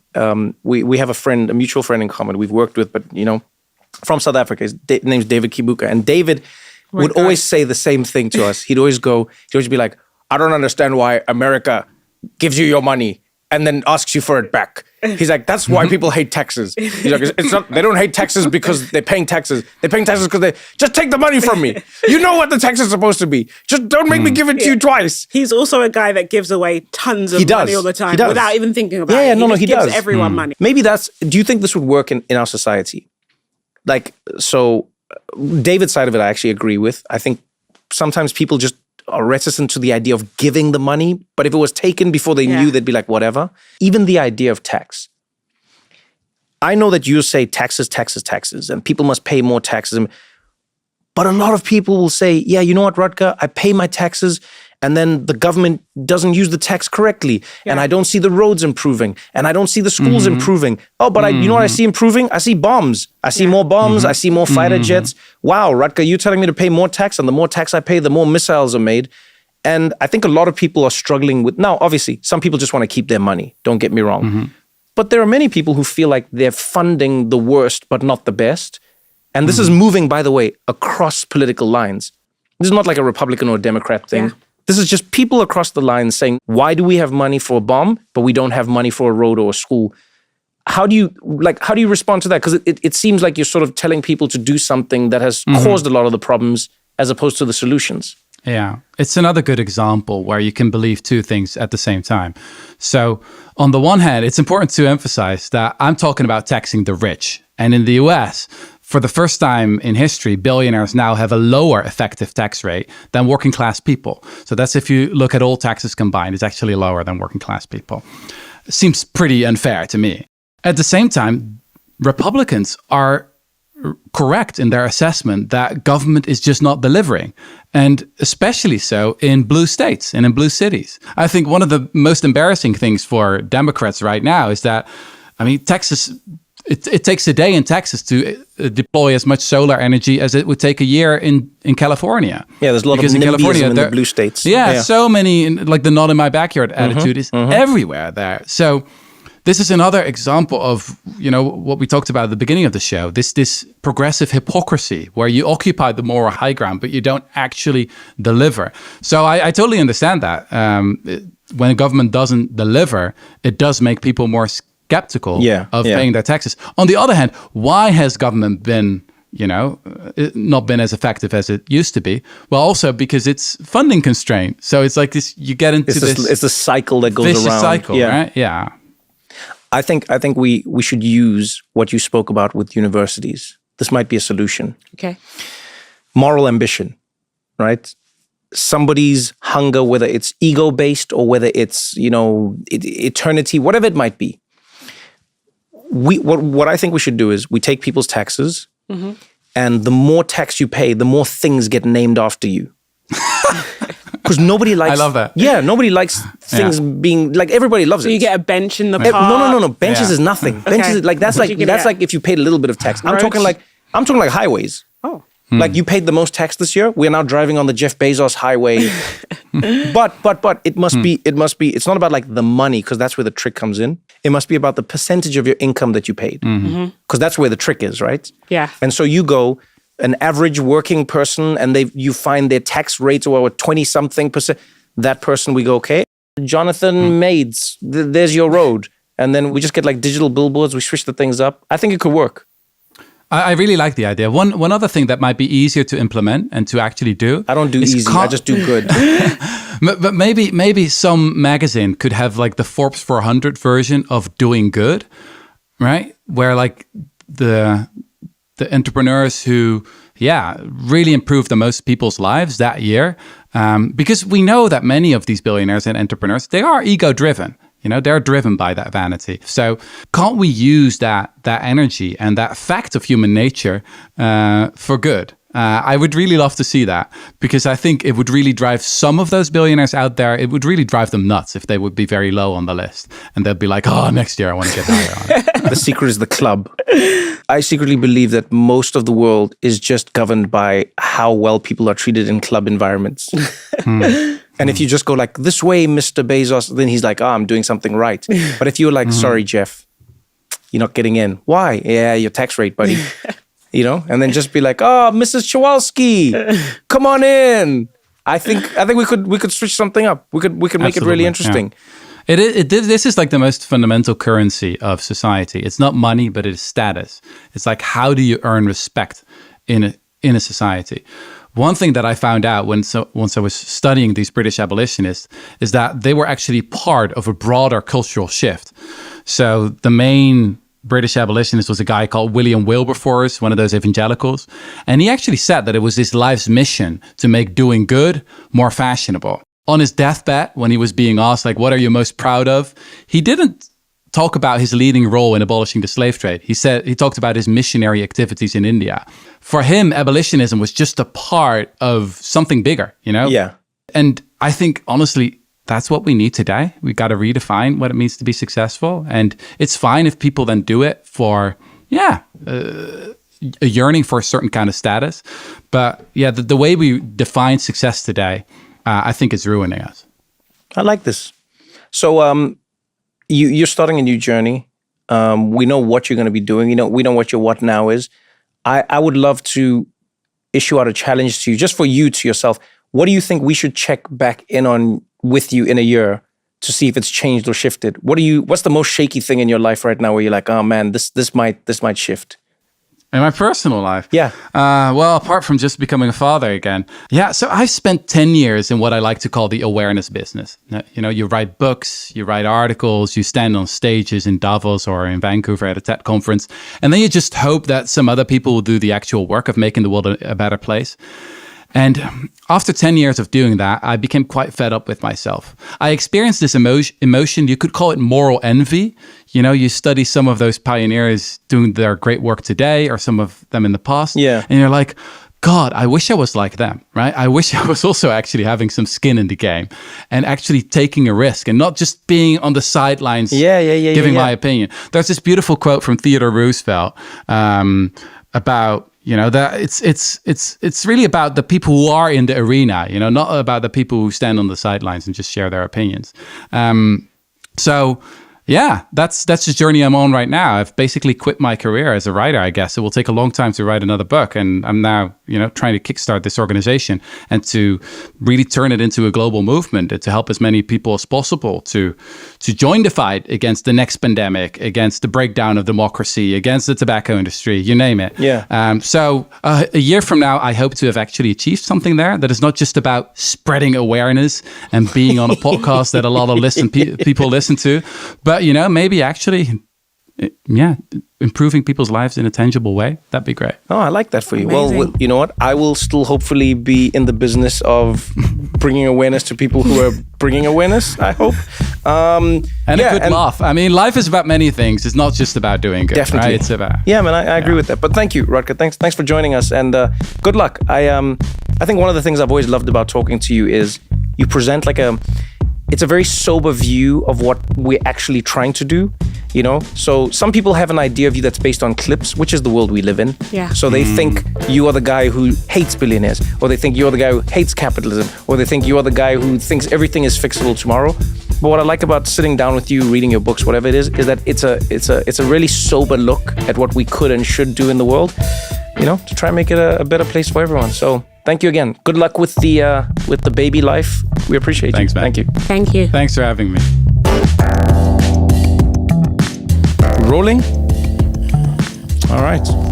Derek Forger, what's going on, man? Hello, Trevor. How are you going to go and get a block nose when we're doing a podcast? Bro, you blow me up immediately about the nose. No, because you know why? Self-conscious about. No, but okay, let me explain. First of all, I apologize. I didn't know you were self-conscious about it. The reason I have to call it out is because some people will be hearing your voice for the first time. That's true. Some people. That's true. Hopefully. And then they'll think that that's how you speak. Yeah, I have a very different voice than what I have today. Yeah.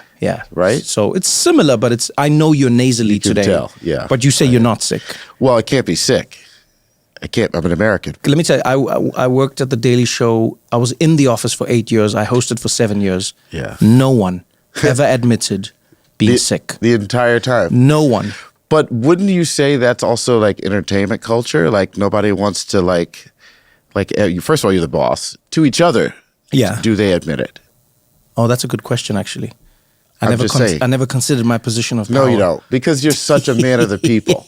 You just don't. I actually really never considered that. Yeah, you don't think No, about you know that. what it also is? It's because in South Africa, we don't really have that. What, like, the culture of... Yeah, like I think in America more than most places, maybe in Europe actually, to a certain extent, the hierarchy in an office place is respected in a different way. Oh, it's true. So It's true. managers don't realize that rooms move differently when they step into them. Not at all. Yeah. But I would argue in most parts of at least South Africa, I know for sure, yeah, there's like a boss and a manager, but a lot of the time that person just came from where you were. Right, exactly. So there's a certain level of familiarity.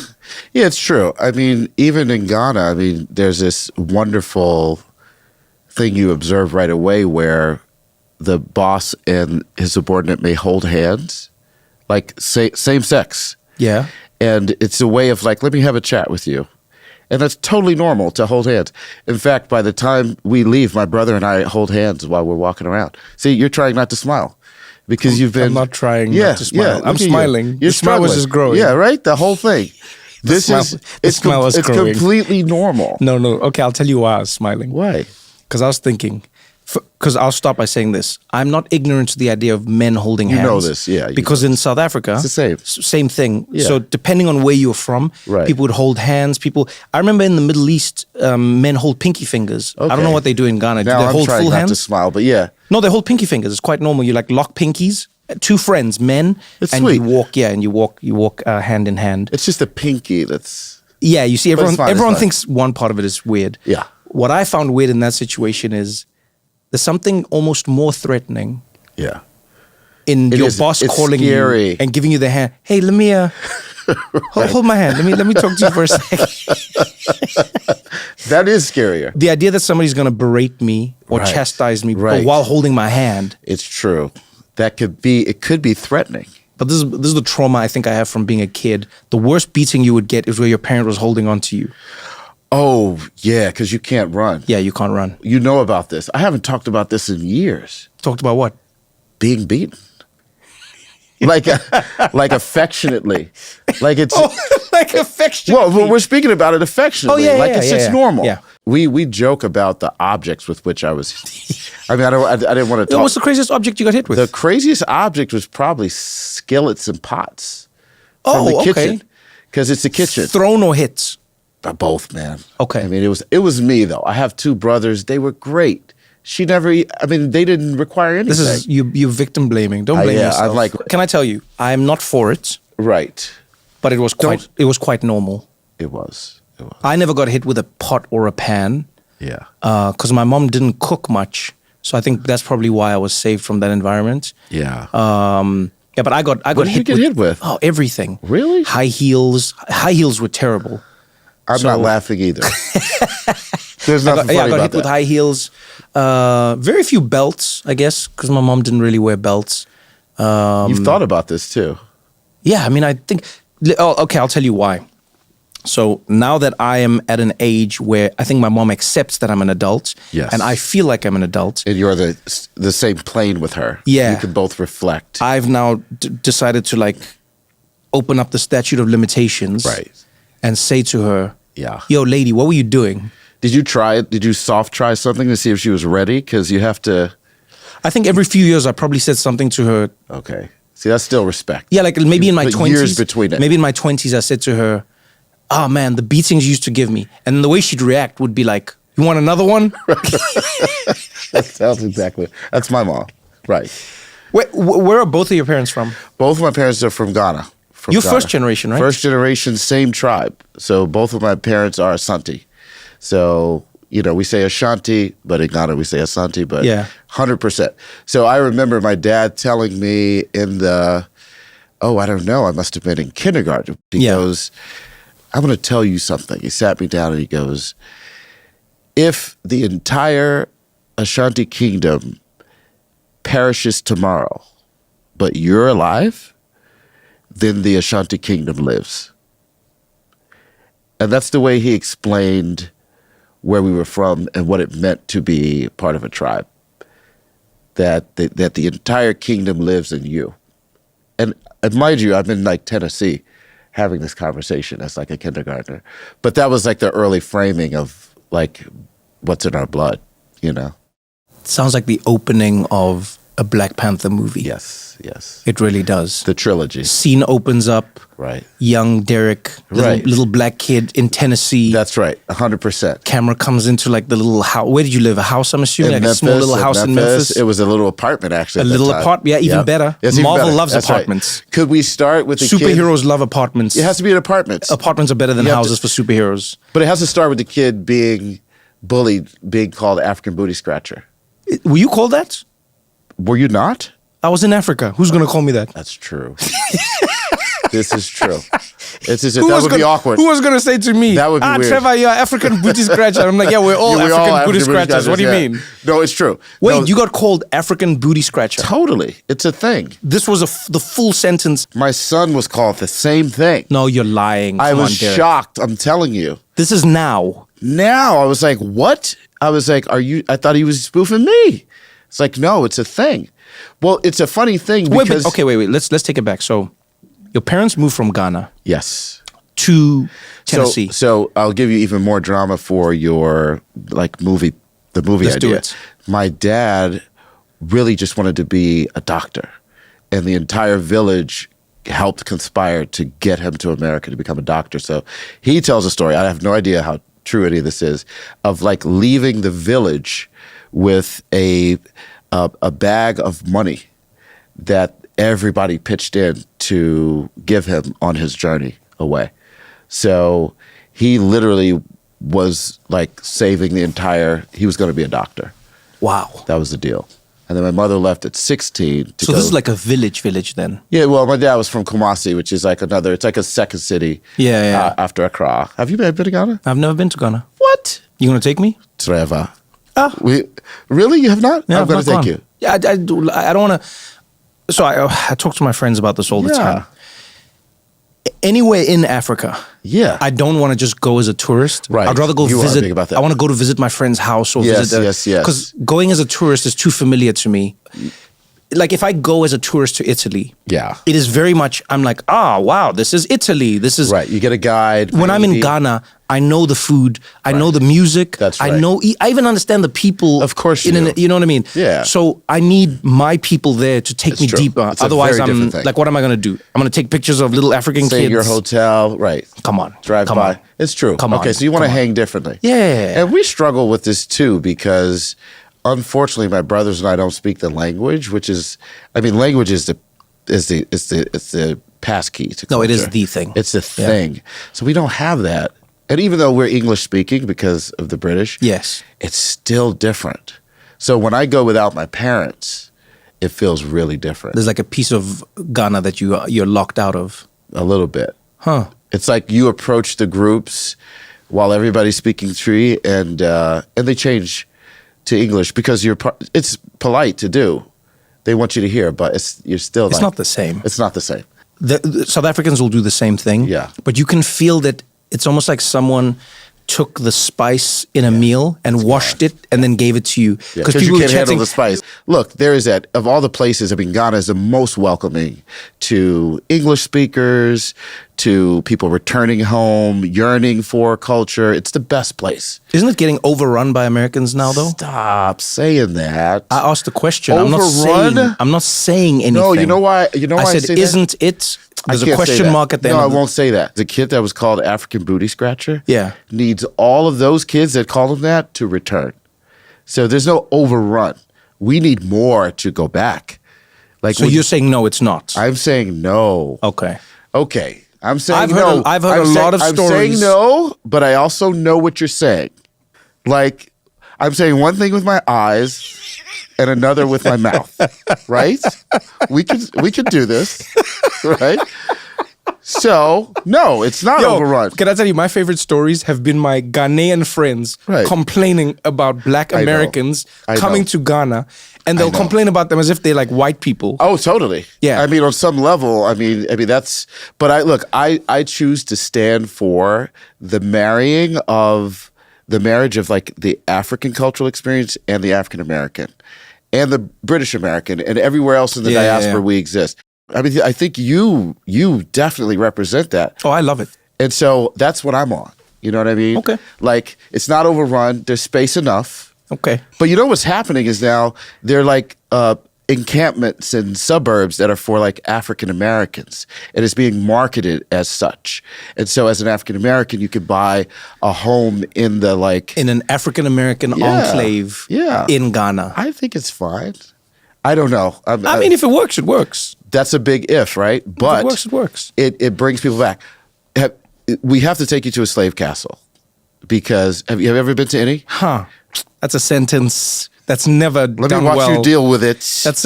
Let me watch you deal with that. I don't feel like there's ever been a time in history when that sentence has ended well. But you have to experience the slave castle. Because, first of all, I didn't know that you hadn't done this, so I'm even more convicted about it. I've been to slave castles, but I need to know why this one in particular. Okay, well, I think there's a moment, well, at least for me, where you go to the door of no return. Yeah. And it's in all the castles.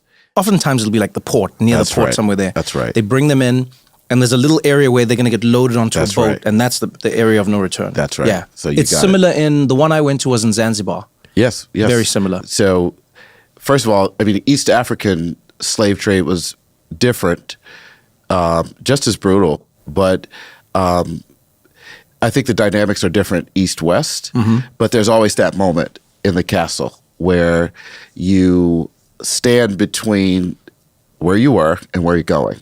And for me, when I stand there, I get it. I get the whole diaspora. Like, I understand my experiences in Brazil, in Canada, parts of Europe where there are Africans. Like, I get it. Like, we all came through that door. And I don't know that there's another physical location that explains the movement of Black peoples in the world quite like that point. For me. No, I feel you. What do you experience there? I mean, it's a complicated collection of feelings, because on the one hand, there's relief, I'll be honest. There's relief that it is now history. Right, that it's there, you mean? Yeah, so like that's true. No, but what I mean by that is, it's over. Yeah, there is something I feel whenever I go to these places where I'm like, damn, I'm glad that's done. Right. I know there's other things to deal with, but I'm glad that's done. Right, that's true. Because I could also be here, but not as a tourist. But you feel that in your body too. Yeah, there's just like an element of, okay. I would have been here. Then there's another side of me that's like, damn, this is, it's heavy. It's dark, yeah. For instance, I've never taken a picture there. And not because I judge people who do take pictures there. I just... Yeah. There is something, it's like a sacred site. Yeah, it's like I go, do I take a picture of me here? And then how do you expression I do you pose? make? Do I smile? I've seen them all. I've seen the smiles. I've seen the fist. I've seen the somber. Yes, the somber. You see the somber. Yeah, and I get it because those are all the feelings that people are having. But let's go back to your dad because I want to understand this journey of Derek because I know you. This is the thing I love about doing podcasts with people I know is I realize how many things I don't know about them. Me too, exactly. Because I would never ask this in a conversation. No, we've taken all the spice out. Essentially, right. yeah. But this is a version of ourselves. It always will be. But like your dad comes here. Yeah. Was he already married to your mom? No, but they were dating, and we found some lovely love letters that they wrote to each other. So my mom went to school in England for nursing. Yeah. And your dad was going to be a doctor. Yeah. Isn't that? Man, you guys are Ghanaian. Right. This is like Ghanaian. Right. Proudly doctor, lawyer, engineer. Right. Exactly. This is it. Right. This is a real profession. This is a profession. Yes, it's a proper. Yeah, that's like a, doctor, okay, nurse. so wait. So your parents, so you're born in the U.S.? I am born in, Memphis, Tennessee. Why Memphis? I always want to know why immigrants land where they do and why they call that home. Dude, I really want someone to research African immigration.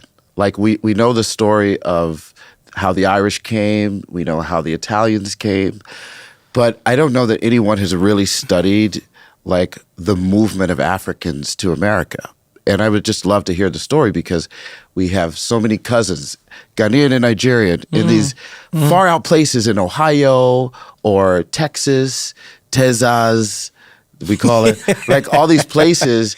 And we're just now of age to like share experiences. But I think it happened like maybe the 60s is when it really picked up. But yeah, so my dad came here. My mother was in England for nursing school. And there were all these strange things about growing up. Like we would eat beans with our eggs in the morning. And I just thought this is what it's normal.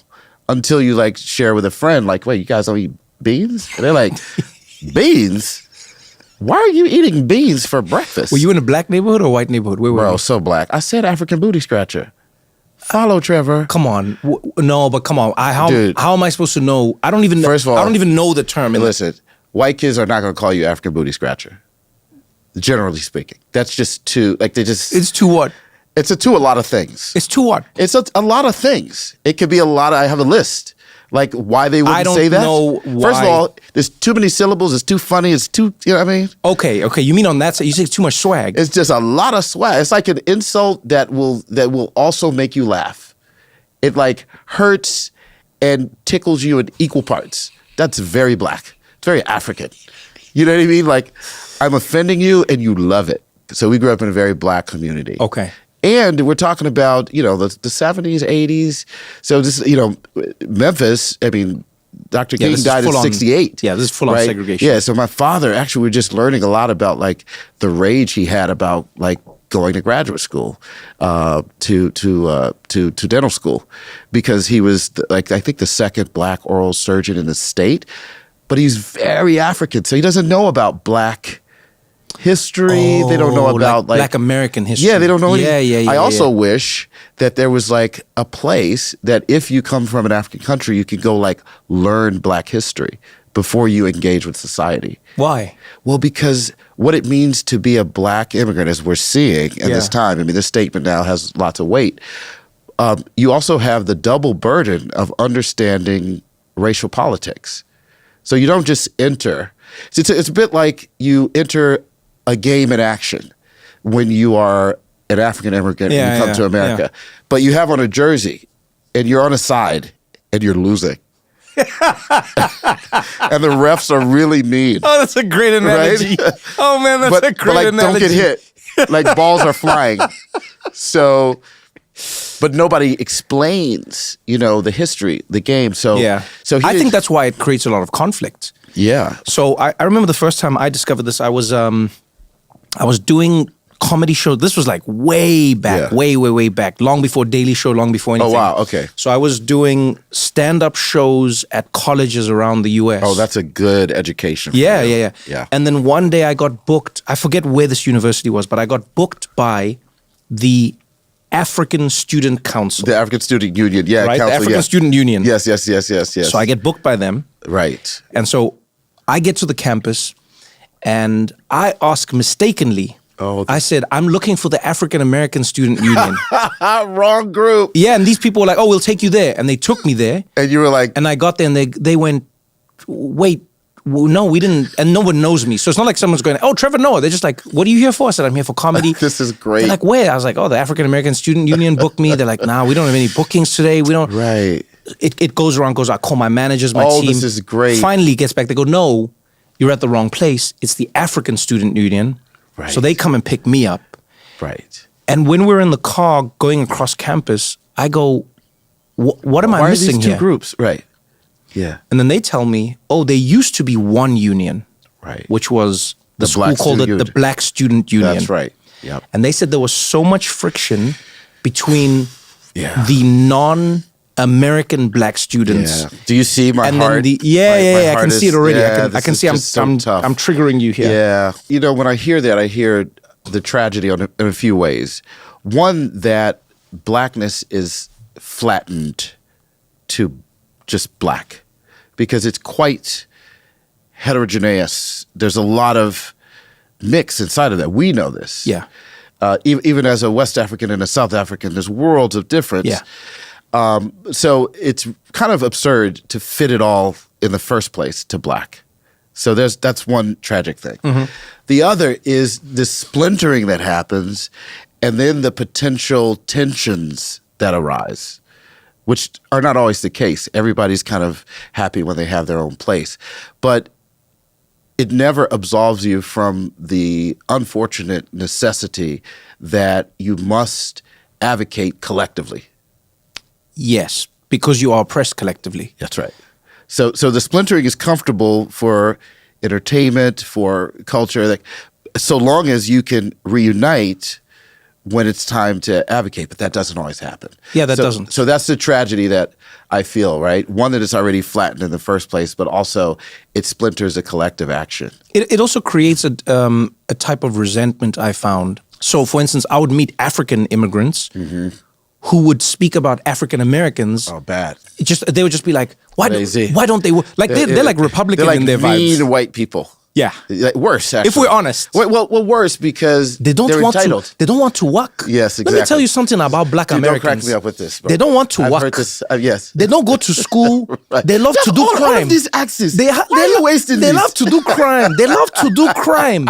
Let me tell you something. They love to do crime? They are not African American. They are just American. I don't know why they put African. The way they are dressing, their pants, their trousers are falling. And you're like, wow, this is like full on. Dude, I have relatives like this. That's why I love the idea of having a school. Yes. Because what will happen to a lot of Africans, and I'm sure you've seen this, is a lot of those Africans who come in with like the respectability politics. Yes. One day they come up against the brunt of American racism in some way, shape, or form. That's right. And they're shaken forever. Forever. I mean, I have also that point. I have an uncle, Uncle Manny. He's now passed, and it wasn't until his later years that he talked about. He lived in Minnesota.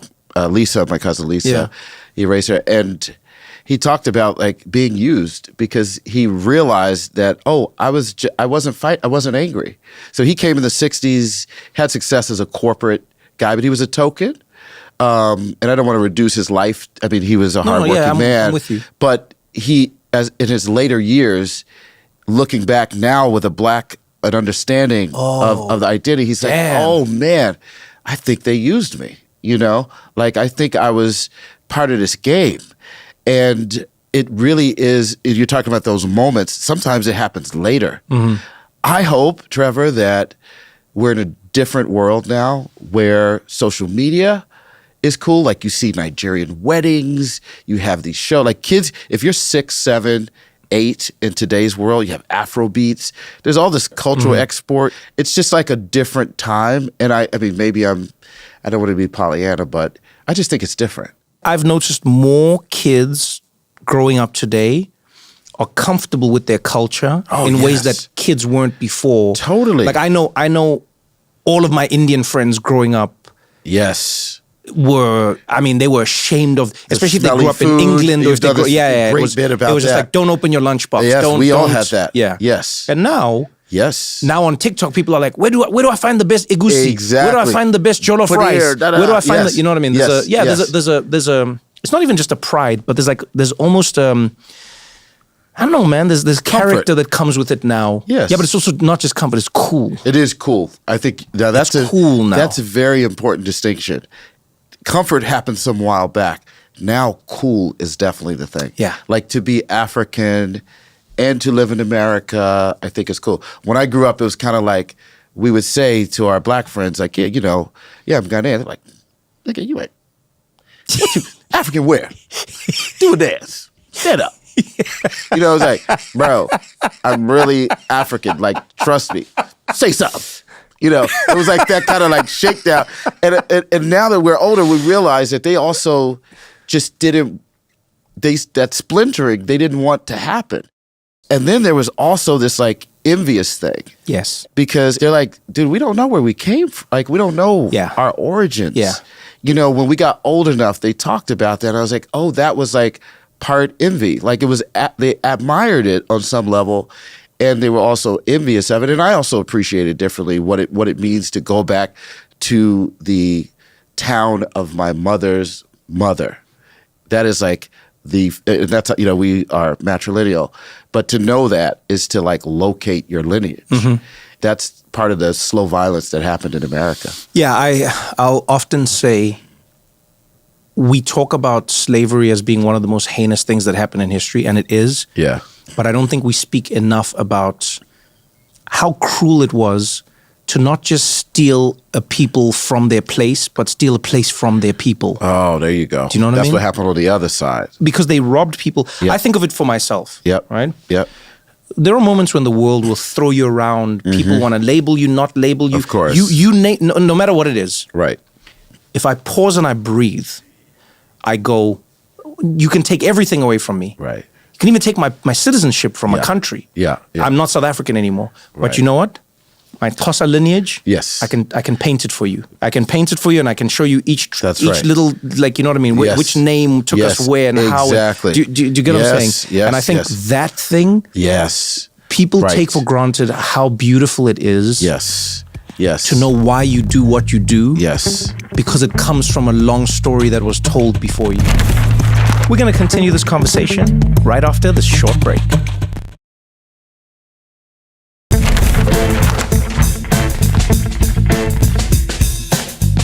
So I remember Roots. I don't know if so for the show. Yeah, the show. Yeah, right. Yeah. Exactly. So they've had a few iterations of it, but when we grew up, it was the first iteration from Alex Haley, the author who wrote Roots, and it was, I think, for a long time, like the most watched miniseries. Black-white American households were obsessed with Roots. Yeah, and it created a narrative for African Americans that explained their roots in this very detailed, multi-generational story. The old African, you see Kunta Kinte as a young man, and then you see him as an old African. And so Kunta Kinte was in the lexicon and the whole thing. And then years later, we found out that some of the details in that story were fabricated, that Alex Haley wrote. And so it wasn't all true. When it came out, it was like, this is all true. Yeah, this is factual. And and that was part of the strength of it. And then years later, we found out that some of it wasn't true. And it didn't matter because people needed a story. I think it also doesn't matter because all stories aren't true. Exactly. History is itself a fabrication. I love your bit about nations and anthems. Yeah. It's like it's all. And so, I mean, I love both sides of that. That I knew it when it was factual and it was, and then when it was something that was falsified, and it didn't matter. The power of the story didn't change. How do you think that informs your art? Because when I think of your art, I think of you as a storyteller. Yeah. And not in like a highfalutin way, by the way. Like let's preface all of it by saying this. Yes, Derek Forjo is easily considered by many, especially who like know what they're talking about. You're considered a luminary of the art world. Oh wow! No, you really are, and it's not easy to get to the place that you've gotten to. Well, thank you. Like in the art world, it's also, let's be honest, 5 times harder to get there as a black man, like randomly, like a black person. Yeah, that's but everything. Yeah, but I think less so in the NBA. Let's put it that way. Oh, Trevor, you say some of the wildest things. What are you talking about? And it's totally appropriate. I'm saying there are some areas that are still way harder to get into. Could you give me another one? Because that was as good. a black person. Give me one more. What do you mean? Like just another one. Like so, we have the NBA. You want to go into music? If you're a black man walking into music, no one's going like, I don't know. Let's hear something. I don't know about that. Let's hear. Well, what are you made of? Right. No, that's true. But the art world. You're right. This is true. The art world is the most gatekeeping that has ever existed in the history of gatekeeping. That's fair. So what I want to so the reason I want to preface it with that is because your art holds a special place in the storytelling. Yes. Of the intersection, yes. I believe, between African American history. Yes. You know, but I want to know how much the idea you just talked about informs how you perceive your art, because what you just said was crucial, right? We all need stories. Right. But the facts of the story are less relevant than the story itself. Well, I think I love the question, and I think about you that way. Like what the shock I just had about what you just said. You have the authority, the moral authority, to make certain comments. No, man, I just have authority with you. What do you mean? If you're authority with me. If you're offended, I'm screwed. What kind of authority you got with me? What I mean is, like, if you're offended, there's only. We're friends. It's true. It's very true. But I mean, even publicly, right? I just think sometimes what you do, and I understand why you'll do this. I actually think it's a very African thing. You will dismiss.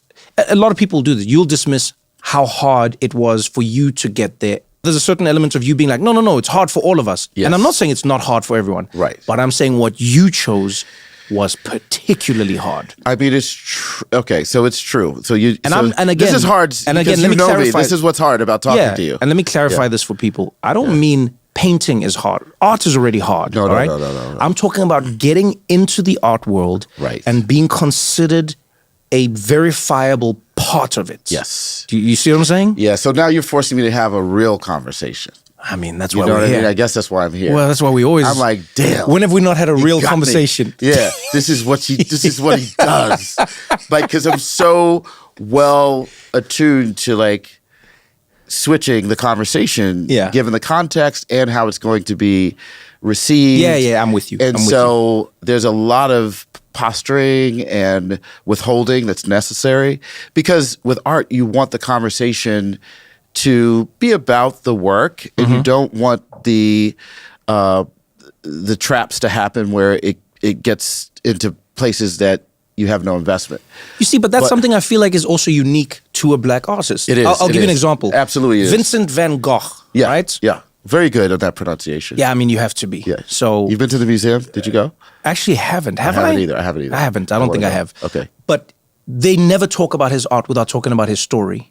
Right. His health, his mental health, the way he saw the world, what he was going through, the medicine he was on. That's Picasso. Right. I've never heard anyone talk about Picasso and just be like, Picasso, the painting. No, they'll tell you about his journeys and his travels to Africa and the way he saw women and the loves. The passion. The loves who informed him and how his heart was broken. You know what I mean? Yeah. Oh, you're right. There is no artist, Leonardo da Vinci, Michelangelo, you name it. There are none of them. Yeah. Where their story is not part of their art. Oh, this is true. Right? Yeah. And it's never seen as an excuse. It's never seen as something that leaves a blemish on their work in any way.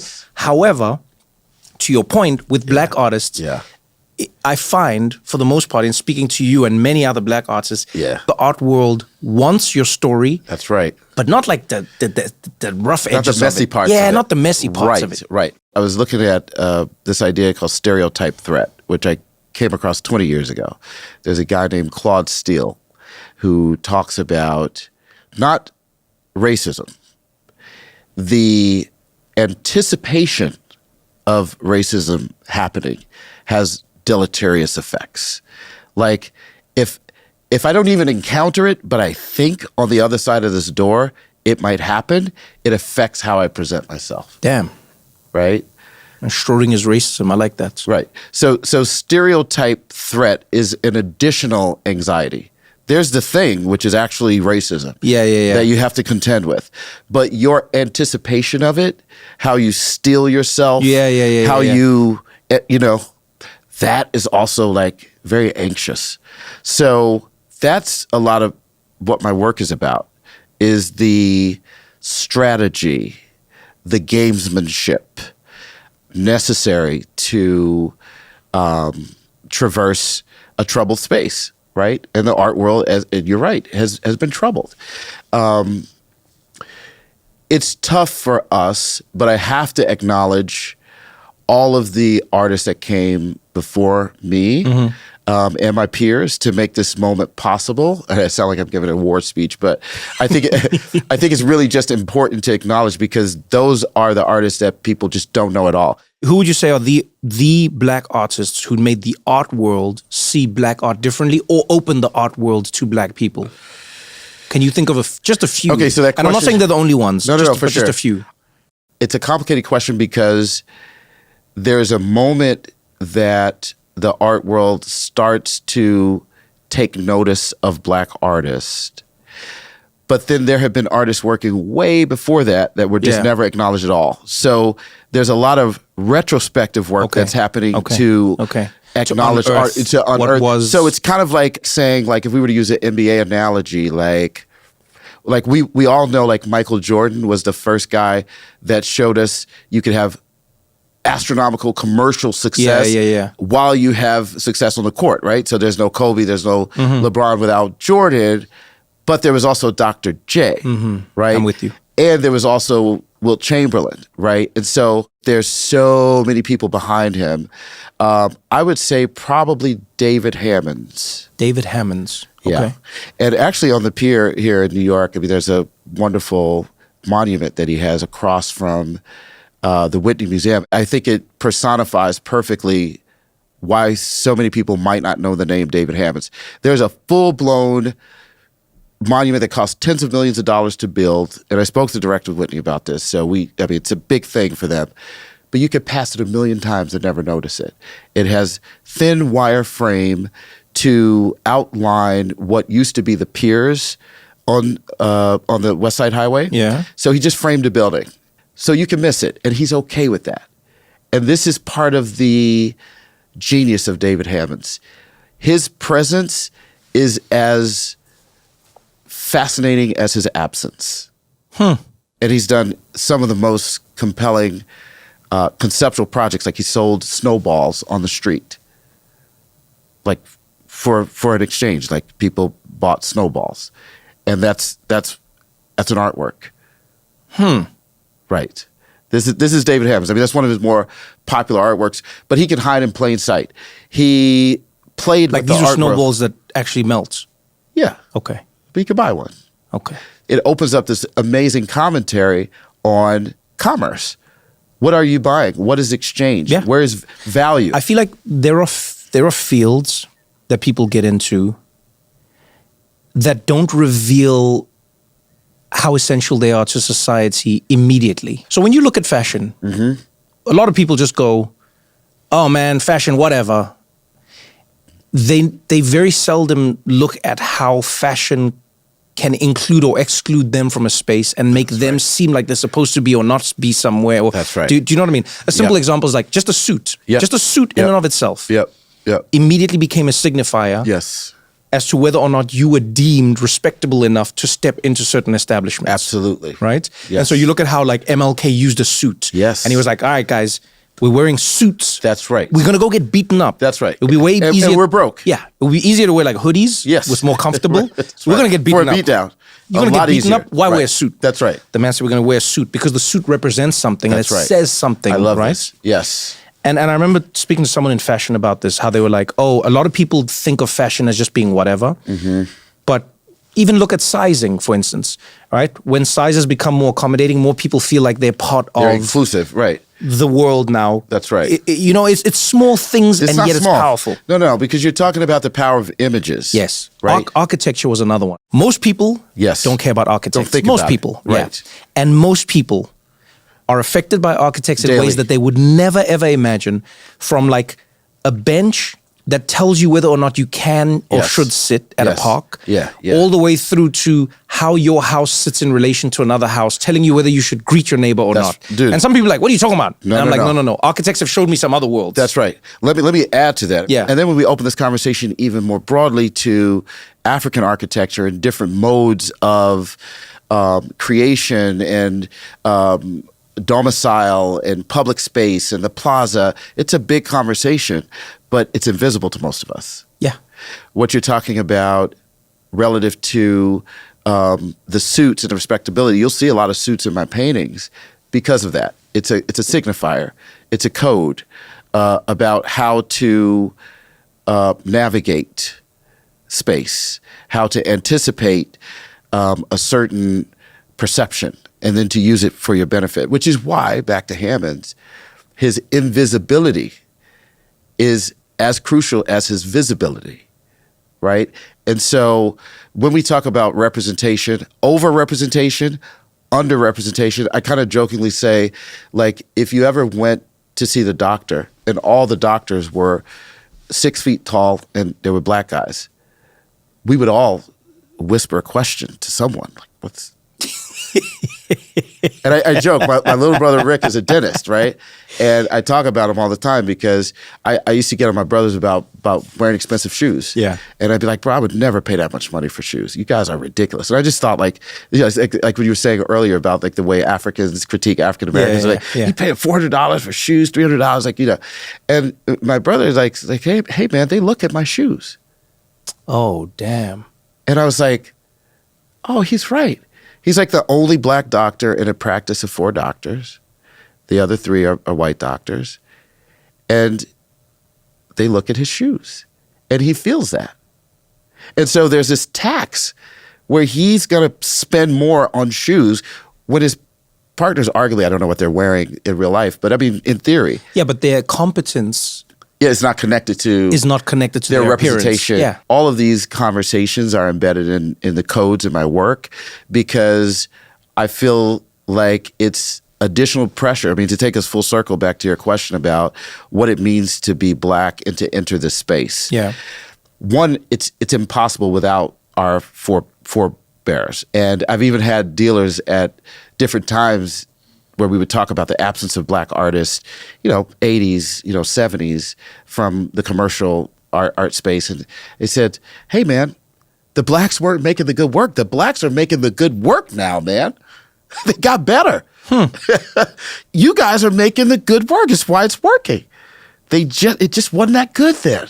And I thought, wow, there are a lot of people that believe this. That's why I cannot talk about entering this space without shedding light on all of the ones so much further behind me, you know, because they really made it possible. There's an artist named Norman Lewis who we're going back now to bring his legacy forward. There was an exhibition at the Pennsylvania Academy of Fine Art. The curators in the middle of the exhibition had a letter that Norman Lewis wrote to Leo Castelli. Leo Castelli is a legendary dealer in New York and all of the art world. Yeah. Norman Lewis's studio was right around the corner from Leo Castelli's gallery, like 2 blocks. And Norman Lewis had been writing letters to Leo Castelli to ask him to visit the studio. And it never happened. And so the inclusion of that letter gave what you're talking about, the kind of perspective of what it meant that Norman Lewis was able to make all of this work under those circumstances. I'm with you. Right? Yeah. You're with me, right? And so, I don't know. I feel like I'm in this space where it's cool and we can make money and, it's like looking at the NBA. I also have a friend whose dad played in the NBA and he worked and sold used cars in the off season. Like he was pre-money. He was pre-money. Yeah. Same game, worked as hard. Might have worked harder. Yeah. Right? But doing the same thing.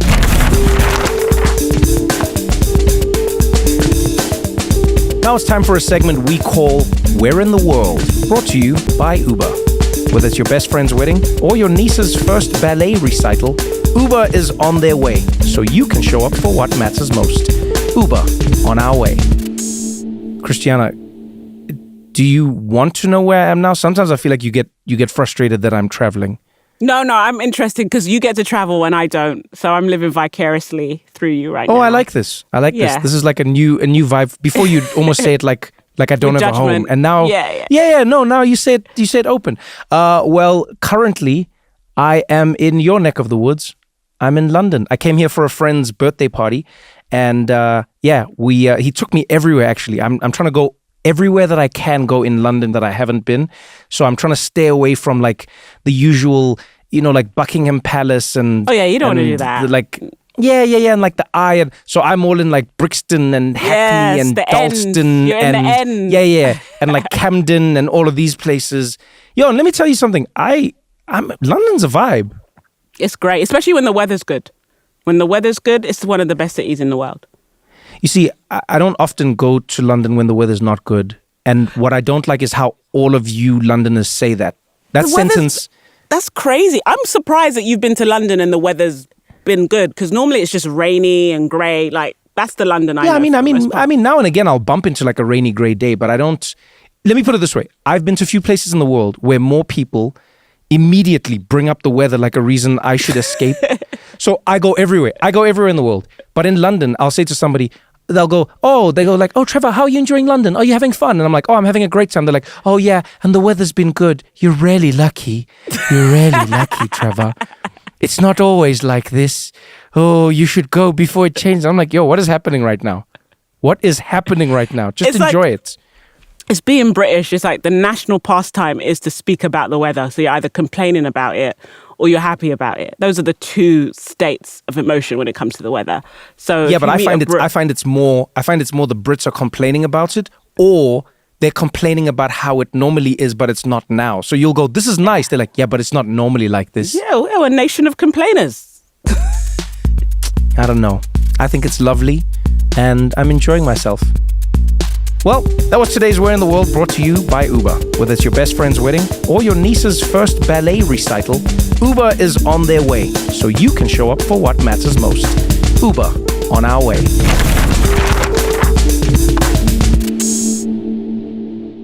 I'll often say to people, and I think I have this because comedy has been my profession. Yeah.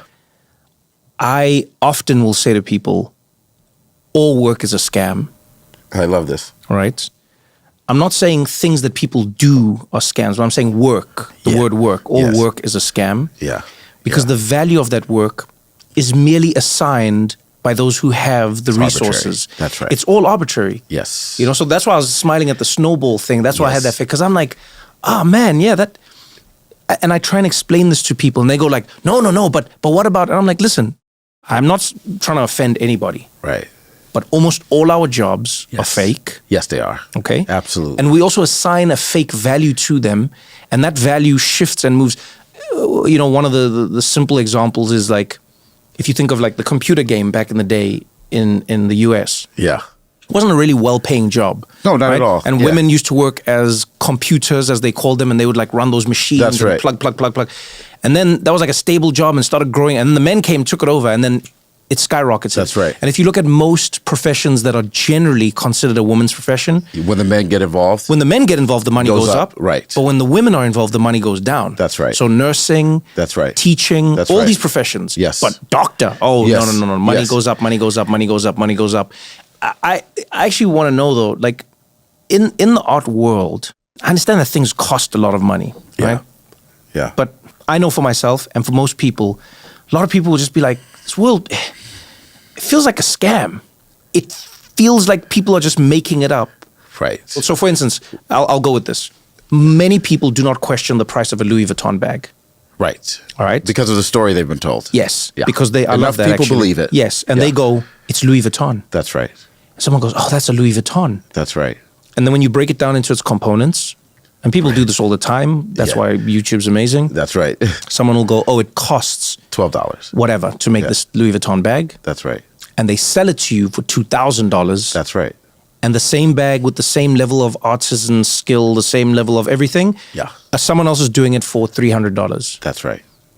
And you're buying it because of the Louis Vuitton of it all, right? Yes. In that world, I find people are less likely to question it. Same thing with cars. That's interesting, yeah. Right? People will buy a Ferrari. But really, all Ferrari has done is limit their supply. That's it. Focus on the demand. Told a great story. Tell a great story. Yeah. It is a fantastic car in many ways. Yeah. But they could make more of them if they wanted to. Easily. Yeah. Yeah. What do you think it is about art that like jars up with the everyman? You know, it's a great question. And I think what you're asking about is not art. I think you're asking about value, the way the art world assigns value, right? That's exactly what I mean, yeah. And even more specific, we're talking about the art market, which is different than, but related to, art itself. It's an important distinction to make because I think out in the world, outside of the art world, much like the purse, we conflate the value or the price. We relate the price to the value, right? So Okay. So we see a Louis Vuitton and automatically we know it's expensive. Yes. Right? In the art world, very differently, you will witness the cost of the Louis Vuitton bag go from $3 to $20 Yeah. to $3 million. Yeah. Nothing about the bag has changed. We don't tell a different story. We've added deluxe zippers. There's Wi-Fi in the bag. Nothing. Yeah. When you bought it at $3, it's the exact same bag. And so that's what's baffling to people, that we don't even hide the fact that it's the same bag at $3 that it was at $3 million. You have so many people here in New York City who will tell you, oh, I paid $200 for my Warhol. Or, you know, like an original Andy Warhol. Yeah. They bought it for $200. 100%. And now it's worth, oh my gosh, 20 million. Or where Basquiat. were we? You think you would have been able to? You think they would have sold it to you? I mean, there's Dude, not you the just point. talked about the suit. Yeah. You talked about access. I'm saying, like, we cannot. I mean, because access and value, all this stuff is related. So the question then becomes, but Andy Warhol seems who like he gets was to a pay cool that guy. $3? Yeah, you're right. Who Andy gets to pay the Warhol. $3? Who has that intel? That's what the Black artist represents, and what's very complex about us entering the space, because you can't have Black artists in the space without complicating the space for Black institutions, for Black collectors, for trustees. The entire ecosystem is affected when Black artists participate. I'd like to also point to the entertainment industry when we had Black comedians, actors, but you didn't have Black ownership, you didn't have agents, it took a while to get the infrastructure. So we are now advocating for us to participate more globally in the business, right? And I think that that's part of why they kept us out for so long. You want to own the team. There you go. Yeah. So it's like, the question is not me, because, you know, we're kind of frontmen, you too. You know, nobody sees the entire operation behind you. We see you, right? But part of being successful is understanding the apparatus and getting good at that. And we've been in long enough where that's starting to happen. And that's, to me, even more exciting than the mere presence of Black artists. How did it feel when you saw the value of your art go up? Like, did it liberate you or did it imprison you? I'm trying to remember that we're here, because I want to ask you the same thing. I won't do that. You can. Okay. This is how we talk. So there was a time when you were probably paid $20 for getting on stage. You're being very generous. Bro, I literally come across emails sometimes where I was begging people to buy my work. Like, hello, Trevor. Hope all is well with comedy in your world. I saw your special. It was great. Listen, hey, man, I got these new works. I was doing that, like begging people to buy the work. That was so long for me that I don't believe the $3 million number. Wow. Right? I know it's made up. Now, that's not to say that there's no value. No, I know what you mean. Yeah. You know what I mean? No, I'm with you completely. Someone asked me this one day, And they were like, can you think of an analogy for it? And this is how I thought of it. In life, when you are creating, forget art, right, just creating. Right. I think there are two ways you can achieve success. Okay. I think of society as being people on a train. I like this. Right? Yeah. The train is constantly moving. Yeah. The train is constantly moving. That's society. Yep. And as somebody who's creating, you're trying to get the people in the train to look at the thing you're doing and take it. Right. And then you are now in commerce with them in some way. Right. They're accepting of you. They remunerate you, whatever it might be. But the point is you need the people in the train to get there. Wait, where are you? Are you on the platform? No, you're just like standing on the side of the tracks. You're just standing on the side of the tracks. You're just like, hey. Society never stops moving. That's right. Except when it does. There's moments where society just like it slows down and they look out the window. Right. And I always go this one of two ways. Either you can run as fast as the train and try and be next to it so that society looks at you and goes, oh, I see you and I'm with it. Or you can stay exactly where you are. Right. And wait. And just hope that the train will stop one day that's beautiful. where you happen to be. Right? And so when I think of it, I love that. We can take it to anything. There's a time in history when Ferrari is struggling to sell his cars. Yeah, totally. Do you know what I mean? Yes. Now people are like, what are you talking about? Yeah. You go into the watch world. Yep. There's a time when Patek Philippe is begging people. Right. Begging people. Right. To buy their watches. Totally. Yes. Going around to little jewelry stores in New York. Yes. Now, good luck getting one. That's right. I think that applies to everything in every way. Yes. And that's why I often say to people, I'm allergic to the advice that most successful people give, because most successful people will give advice that implies that they're responsible for their success. There you go. You know what I mean? There you go. So they will say, yes, let me tell you what you got to do. That's You right. got to believe in yourself. Right. You got to work hard. That's right. You see the other person, you got to work harder than them. That's right. And you got to put your effort in. Yes. And you believe. Yes. And if you believe, yes, anything is possible. Yes. Welcome to America. Yes. Right. But anything that they leave out is failure. Yeah. Right. If anything is possible, then failure is possible. That's right. Right? That's right. That's right. And I feel like not enough of them say luck. Dude, it's real.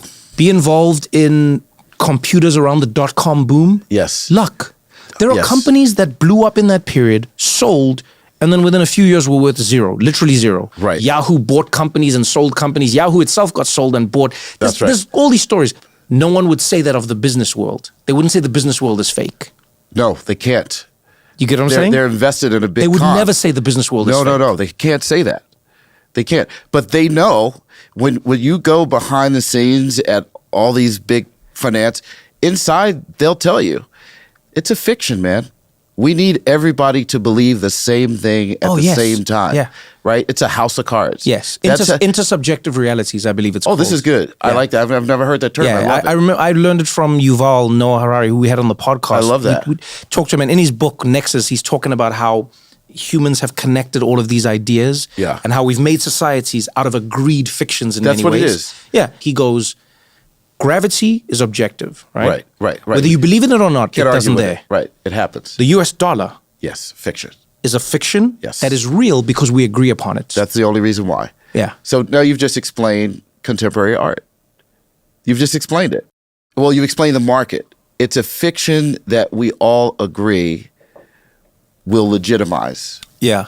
Now, I say to artists all the time, realize what's happening when you're able to sell your art, because people can give you compliments and not give you money.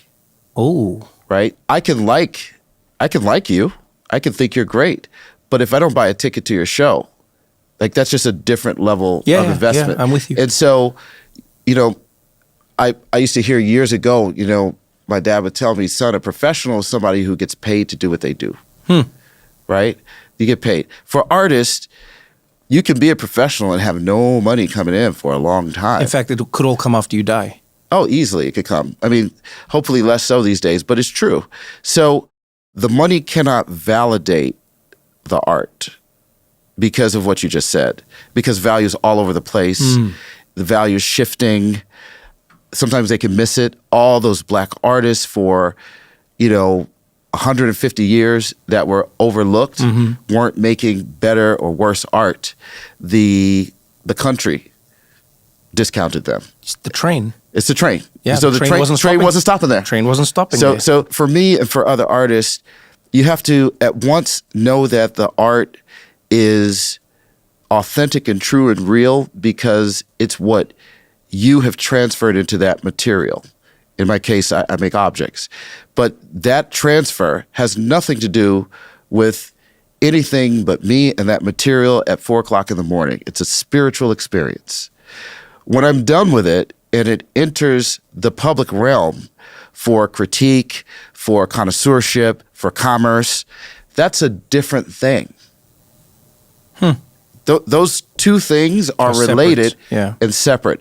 And that firewall, at least in the mind of the artist, has to remain intact. I actually like this for all artists, to be honest. Right. It really applies for all of us. It doesn't matter what we're talking about if you're in fashion, if you are in music, if you are in, physical. What do you call art in your... Because art covers everything, but then... It's true. Art is fine. I mean, contemporary art, I would say. Contemporary art, okay. But in all of these spheres, I think it's the same thing. It is the same thing. It's true. I mean, what you said about the art world that people tend to pay attention to are the big numbers. Right. How much the paintings sell for. But people don't talk about your salary. Like you. Yeah. You want people to talk about what you're interested in. And the conversation is, ironically, that's where value is, though. Yeah. I think the difference is for us, though, and I've always wondered how you feel about this as an artist. The difference is I have a million relationships of one. You have one relationship of a million. Oh, this is good. Slow down. So you have a million. I have a million relationships of one, meaning one person. So there is no one audience member, right, who is making me or breaking me, right. And I appreciate them almost all equally because it's like that's why you can. You're coming in with your $20, and you're coming in with your 300 rand, and you're coming in with your 25 or 40 pounds, right? Exactly. And you're coming in with your. Everyone's coming in with their whatever amount, right? And this is like a collective, but all of you have come in with a little, right? And then we're making this show, yes, right? But I have a million ones, and that's the relationship I have, yes. But you have one relationship with a million. It's very true. Do you get what I'm saying? 100% agree. The art world, in many ways, is not democratic. Because what you're explaining is democratic. Yes, it is. That's one woman, one dollar. One vote. Yeah, that's exactly what it is. Right? One ticket, one vote. Yeah. And this is also why you can be a superstar and why so many people know your name. Because you play to the widest possible demographic on some level. Yeah, no, you're right. Yeah. Okay. For us, we're known in very small rooms. Yes. With very few people, with lots and lots of money. Yeah, the most powerful people. I'd love to know from your perspective as an artist, why do you think art is so essential? Well, I truly believe that art it's in our original coding. Because you would be hard-pressed to find any society, anywhere in the world, through any period of time, that did not create something outside of themselves. Like the cave drawings, I don't go to the caves, but like, let's go to South America. Let's go to the rainforest. Let's go to the way they twisted leaves together to make beautiful thatched homes It's really impossible to find humans where they're not creating anything. And so, and I've thought a lot about this, about why people care. One of the things I used to love to do in New York City, and this is even before I was begging people to buy the paintings, you're just kind of in a room and you're making things and you're just fucking suffering. Maybe somebody bought a painting. I would take the painting to them uncovered so I could ride on the train with my art, just to see whether anybody cared. Oh, I like this. And you'd be surprised how many people of different kinds would say, "You did that?" And I say, "Yeah." I say, "That's good, man." All types of people. And I used to love the way... This is I feel like you invented the first people's gallery. They should do that. I love that. There's a woman named Sandra Bloodworth who just retired from the MTA in New York City. Her job for over 30 years was to pick artists for the subway, to do public public works. And New York City probably has one of the best public works program in all of the country. I did not know that. Yes. And so it's not always original work. I have my work at the 145th Street 2 or 3 line. Yeah. And it's all my work. The ideas are in there. And I love it because... What kind of work? What is this? It's like... I designed... Like murals? Like murals. On the tiles and everything? The tiles. If I had my art at a station, I would feel personally connected to the station. I love it. But I would go and want to keep the station clean, and I want to fight people. Let me tell you what. Before you get to the point where you're, looking at museums as a possibility, you have the public. Like I took the train every day. Yeah. So to have my work in a train station in New York City was like, what? I would be my fighting. Work? Dude, so it's great because... Let someone try to take a shit at that station. Yeah, that's what you think. You don't even understand the fight that we're going to have. That's my art station. Yo, D, you don't even understand. But what I say is, it is the Derek Forger Underground Museum of the People. That's the way I refer to it. Okay, I like this. But I was actually, after divorce, which happened years ago, I was struggling again, living out of my studio, sleeping on an air mattress. It was just tough times.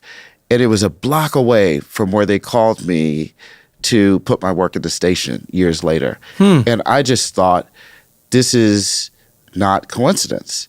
That was my station during some of the darkest months of my life. And that's where my work is. So I think that, I think it's spiritual, to answer your question. I think that there's no people without making something. I think about the blacksmiths, the instrument makers, all the technologies that lived in the people that moved to different parts of the world, and how those things then express themselves. Right. The banjo, which is, I just had my banjo on my last show, but I love the story of the banjo that starts in Africa with a gourd and ends up, as folk music in America. Oh, I didn't know that. Yeah. Oh, yeah. It's actually a comedian who did a lot about that history. Steve Martin, in his later years, did a lot of research on the banjo. And it starts in Africa. There's no banjo in America without the American slave. That is wild, because the banjo seems like the epitome of white America. Exactly. And so, look, Beyonce is dealing with that too. I think she had the banjo in her work. There's a Black Banjo Project that has been researching this.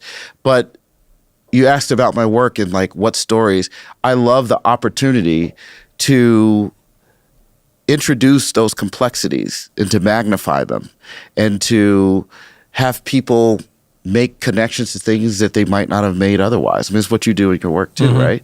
It's how can we think about this separate and apart from the stories we've been told about what they are, right? And art is a space where we can make a new story.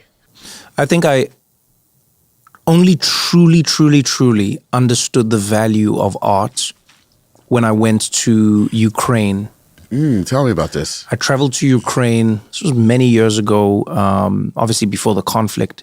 I was going to go watch a Champions League final. Yeah. So we go, and what I was most taken by was how devoid of art the place was. Any Soviet countries, yes, and not all, but there were many parts of what we call former Soviet Union countries where it's devoid of art. Yes. Everything has to be functional only for the purpose of the function. It's like East Berlin.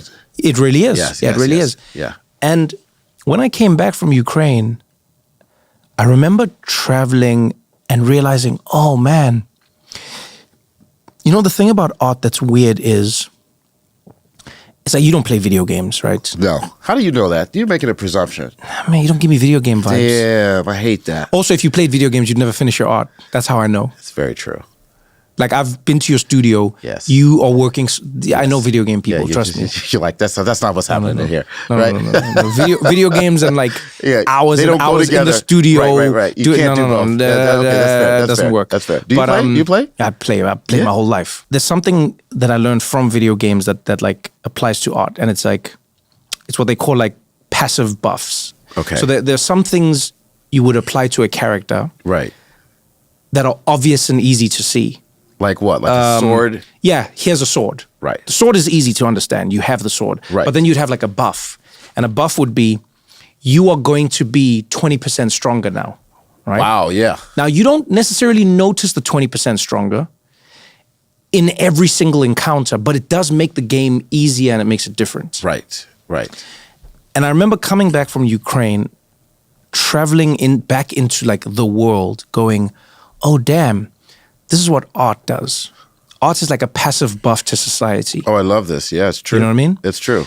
You stand in a train station, you stand in an airport, you stand at a bus stop, you stand anywhere, any liminal space. It's there. That has no art. Okay. Watch how much you don't feel. Right.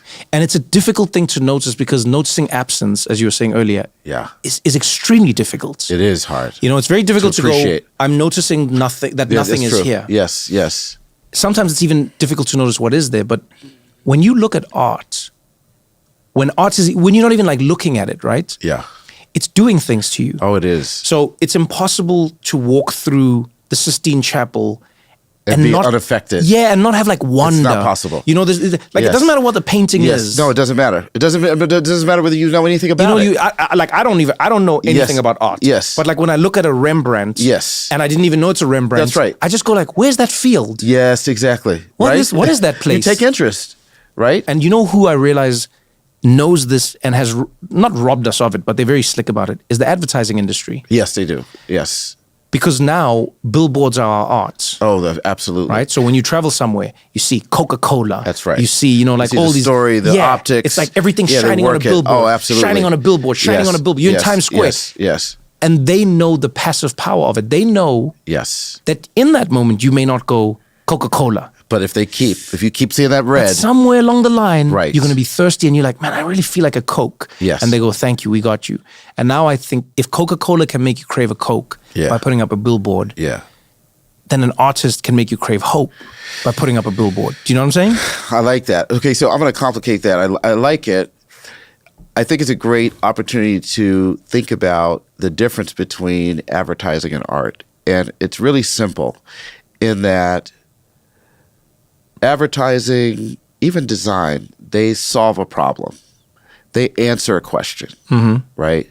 That they've sometimes created. Yeah, they've created the question, but they answer it. That's the goal. Art is interested in the question. Ooh, okay. I like this. So we'll say design, the goal is to solve a problem. Yeah. Art is to create the question. Huh. Yeah. So I think that's the difference. And I think that's also why people are sometimes intimidated by it. But it's like listening to you tell jokes. Sometimes there's so many levels in the joke that it can be really funny if you understand all the resonance. That's true, yeah. But you don't have to get those deeper levels. Yes. It can also just be funny on level 1. You taught me that about art. Really? Yeah. What did I teach you about art, Trevor? Art is the most really sweet. Art is the most intimidating world I've ever come across. Yeah. And I still till this day, I'm not even going to pretend, I just go, that's a nice picture. That's all it takes, though. And you were the first, can I tell you, you were literally the first human being who said to me like, hey, brother, you like relax. Yeah, it's okay. You like relax. You don't need to know anything about the medium. Right. You don't need to know anything about the strokes or what it evokes. Or the symbolism or how it relates to another art. You were just like, do you like it? Yeah. What'd you like? And I'll just be like, I like the picture. You go like, why you like the picture? I'll be like, I don't know. I like that person's eyes. And you're like, oh, let's talk about the eyes. Yes. You were literally the first person who did that. And it made me more comfortable just liking art because I like what I'm seeing. Well, not to be, flattering each other, but that's also what you did with humor. There was a point in life where I thought, I could be a comedian, but I was like, it's not serious enough though. Like I wanted people to take me seriously. And I don't know, like as a kid, I thought, well, as a comic, like you're kind of a clown, Like yeah. I didn't really, but it's actually like it has the space for social critique, for satire. You can get in places that other, public figures can't. And you can push that as far as possible. And you're part of some kind of social change. A joke is so trivial on some level. Yeah. It's not a serious thing. A painting on its own, it's just an object. Like it doesn't have any embedded like powers, arguably. But then there is a part where that is true, though. There's something true. A joke can be more. It can be profound. You know, an object can stay with you. And I think that's the stuff we traffic in. I mean, as you were talking about, you know, the kind of magic in art or value, you know, I think about like laughter. You know, it's like laughter's democratic. You know, we're coded for laughter. Yeah, we are. It doesn't matter where you are in the world. I think about like Mr. Bean or something like where there's no language, you know. But I think we human beings are encoded to appreciate art. I think we are, actually. I believe, I mean, my whole existence is predicated on that belief. No, I actually believe we are. We look at it and we feel whether we like it or not. Yes, it's involuntary. Yeah. So I think that, you know, part of what I love about being an artist is the way I can reach people is at a very human level. It's not about class, race. It's none of those things. In fact, I can be all about my cultural experience and bring people into it that live outside of it. And how marvelous is that? Don't go anywhere, because we got more What Now after this.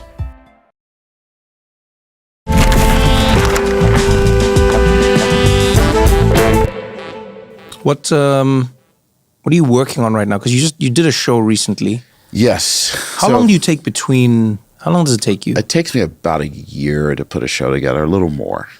Do you take a break? I don't know you take breaks. I try not to take too many breaks. I mean, this is my own like whatever anxiety. What is that like poverty trauma? I can't claim that entirely. Because I know a lot of artists are, and I think this extends to many people maybe in today's age, but there's a terror that if I step away from the thing for too long, then to go back to the train analogy, it'll move. I'll miss it. Okay, well, I have to say this about the train analogy, which I loved. When you were talking about that, I was thinking about like performers that keep trying to stay relevant. You know, chase the train. Chasing the train. Yeah. They're chasing the train. And which it's a fool's errand. It can work. At some point, you're going to fall out. You can't go as fast as a train. Well, here's the thing. You might not fall out, but I think there's a compromise in everything you're doing in life. Right. So keeping up with the train means that in many ways, the train is dictating what you should create and not the other way around. This is the difference between, let's say, an illustrator and an artist. An illustrator is in design, doing the work that they're told to do to tell the story for the deadline. I can take 5 years on a painting if I want to. I can take 20 years if I want to. I can take 1 minute if I want to. Because the train and the approval and that's not what I'm working for. It's something very personal and very internal. And I set the time. In fact, there is no time in my studio. Here's where the magic happens with art. I had a relationship with everything that goes out of my studio. I had an affair with this thing, a love affair, hated it, loved it, brought it back. The whole thing, every time. The whole thing. There's not one thing that I make that I don't obsess over. Yeah. And so my investment is what makes your investment possible. And I think there's a point in terms of finishing a work where you get a feeling that's just like, I think we've had our time. You know, you can go in the world now. But art really concludes when it enters the public sphere. Like, I start it, I make it, I have an experience. When it goes out from me, that's when the cycle's sort of complete. You know, it's like you can write jokes on a pad. Yeah. Until you say them to the audience. You have to say it. Yeah. And it has to land. But like philosophically, like, where does the joke live? Does it live on the page? Or does it live in the delivery? It's always been a tough one to answer, but I think the way I see it is I go, for me at least, the joke exists when I've thought of it. That's when it exists. Oh, this is like a very, you know what I mean? Parallel of political conversations. But that's literally for me. I go, the inception of a joke. Once I go, that's funny. That's already a joke. I'm the audience of one, and I've gone, that is funny. The difficulty and where I think the professionalism comes in is bridging the gap between your brain and mine when we're in a room together. Yes. Can I get your synapses to fire in the exact same way that mine did for you to see why this is funny? And that is where I think great comedians show themselves off. Yes. They are able to create the same idea of the world right. that they have in your mind. And that is like, that's mastery. Yeah, but you just explained what artists do. It's the same thing. That this thing is doing something for me at a personal level, and that experience is authentic and satisfying, so much so that I'm going to invest all this time and energy. I love that, okay. Right? But that's a one-on-one experience. And then at some point, it has to live in the public space. And when I told those you... are so much harder, though, because you put it out and it's done. If I put it out and it doesn't go well, I'm like, all right, let me take it back in the studio and change a few things. Yeah. You put the painting on the wall and someone goes, boo, it's done. Well, what's beautiful about us is we don't hear the boos. Museums are quite quiet. We're like, soft shush, boo. Everyone, quiet. Soft boos. Do not boo the artist. Okay. So the conversation is a little more internal in that. But I think I would be more terrified by that. How do you know that somebody likes what you're to making? Stand on stage in Turkey. No, but how do you know that? People. Yeah, but how do you know that the people don't like? You know. They keep calling you back for the Grammys. I mean, we had to cancel the Turkey show. The fifth call, I'd be terrified. We had to cancel the Turkey show. Did you cancel it? Yeah, we had to. I saw that. There was a whole. You're right. Yeah, I'm sorry, I didn't mean to bring that up. No. I mean, I'm just not like. What happened? This happens sometimes. We had to cancel shows in Hong Kong in and around the protests. You remember? Yeah, that's true. Yes, we had to cancel shows. Yeah, we canceled shows too. Yeah, we had to cancel shows in India when there were the farmers protesting. Yeah. And then we had to cancel in Turkey now. Dude, but let me ask you this: how do you know what's funny in other places? I don't. That's what I love. But why would you get on stage and you don't know that? No, but you see, what I love is finding the thing. So, funny is universal. Okay. Okay. This is the first and foremost. In theory, yes. No. It is. We can fight about it all day. Funny is universal, and what I mean by that is everyone in the world experiences funny. Yes. Rats laugh. Did you know this? I did not know that, Yes. and I would have had to come here to find that out. Yeah. So rats laugh and rats smile. What does it sound like? I don't know. Okay, that's but what I'll find out I've after just this. read the papers on it, right? A rat laugh. Yeah. Okay. So rats laugh. Okay. We don't know why they're laughing. I don't. Right. For sure. But they're laughing. Humans find something funny everywhere in the world. Yeah. What I love is trying to figure out where their funny is and how my funny can intertwine with it. So I used to, and I still do in some ways, I used to envy American comedians. Yeah. Because American comedians could go anywhere in the world and tell a joke the way they told it in America. Because people know American because culture. the world knows America. Right. So they would go like, hey man, so I voted for George Bush and whoa, let me tell you something. And the audience isn't like, George Bush, who is this George Bush? That's right, that's what right. are you talking about? Who is George? No. That's right. Audience is like, keep going, tell the joke. Right. You know? Yeah. But if as a South African comedian, I would travel somewhere else in the world and then I would be like, oh man, let me tell you, Julius Malema. Half the people are like, what did you just say? Yeah, we don't know. Who is that? What is that? So while it was a curse in some ways, it was a blessing in many other ways, because it meant when I traveled, I would have to spend more time trying to understand what's funny there. Right. What are they thinking? How do you do that? Why are they thinking that? How does their language match up with what funny is or isn't? Yeah. You know what I mean? Yeah, but what do you do? You absorb the culture? I try my best, yeah. Do you I just go hang around for a while? Yeah. I just listen and look at what people are laughing at? Yeah, like my least favorite experience doing comedy is traveling to a place and leaving it immediately. I hate that. Yeah, I don't want to fly in, fly out. You like to be there. It takes more of my life, but I like to go there, eat what the people eat. Yes. See what the people see. Yes. And by the way, have it as my experience so that by the time I get on stage, whether it's in Amsterdam or whether it's in Cairo or whether it's in wherever, I just want to go on and be like, man, this is how I feel about these alleyways. Right.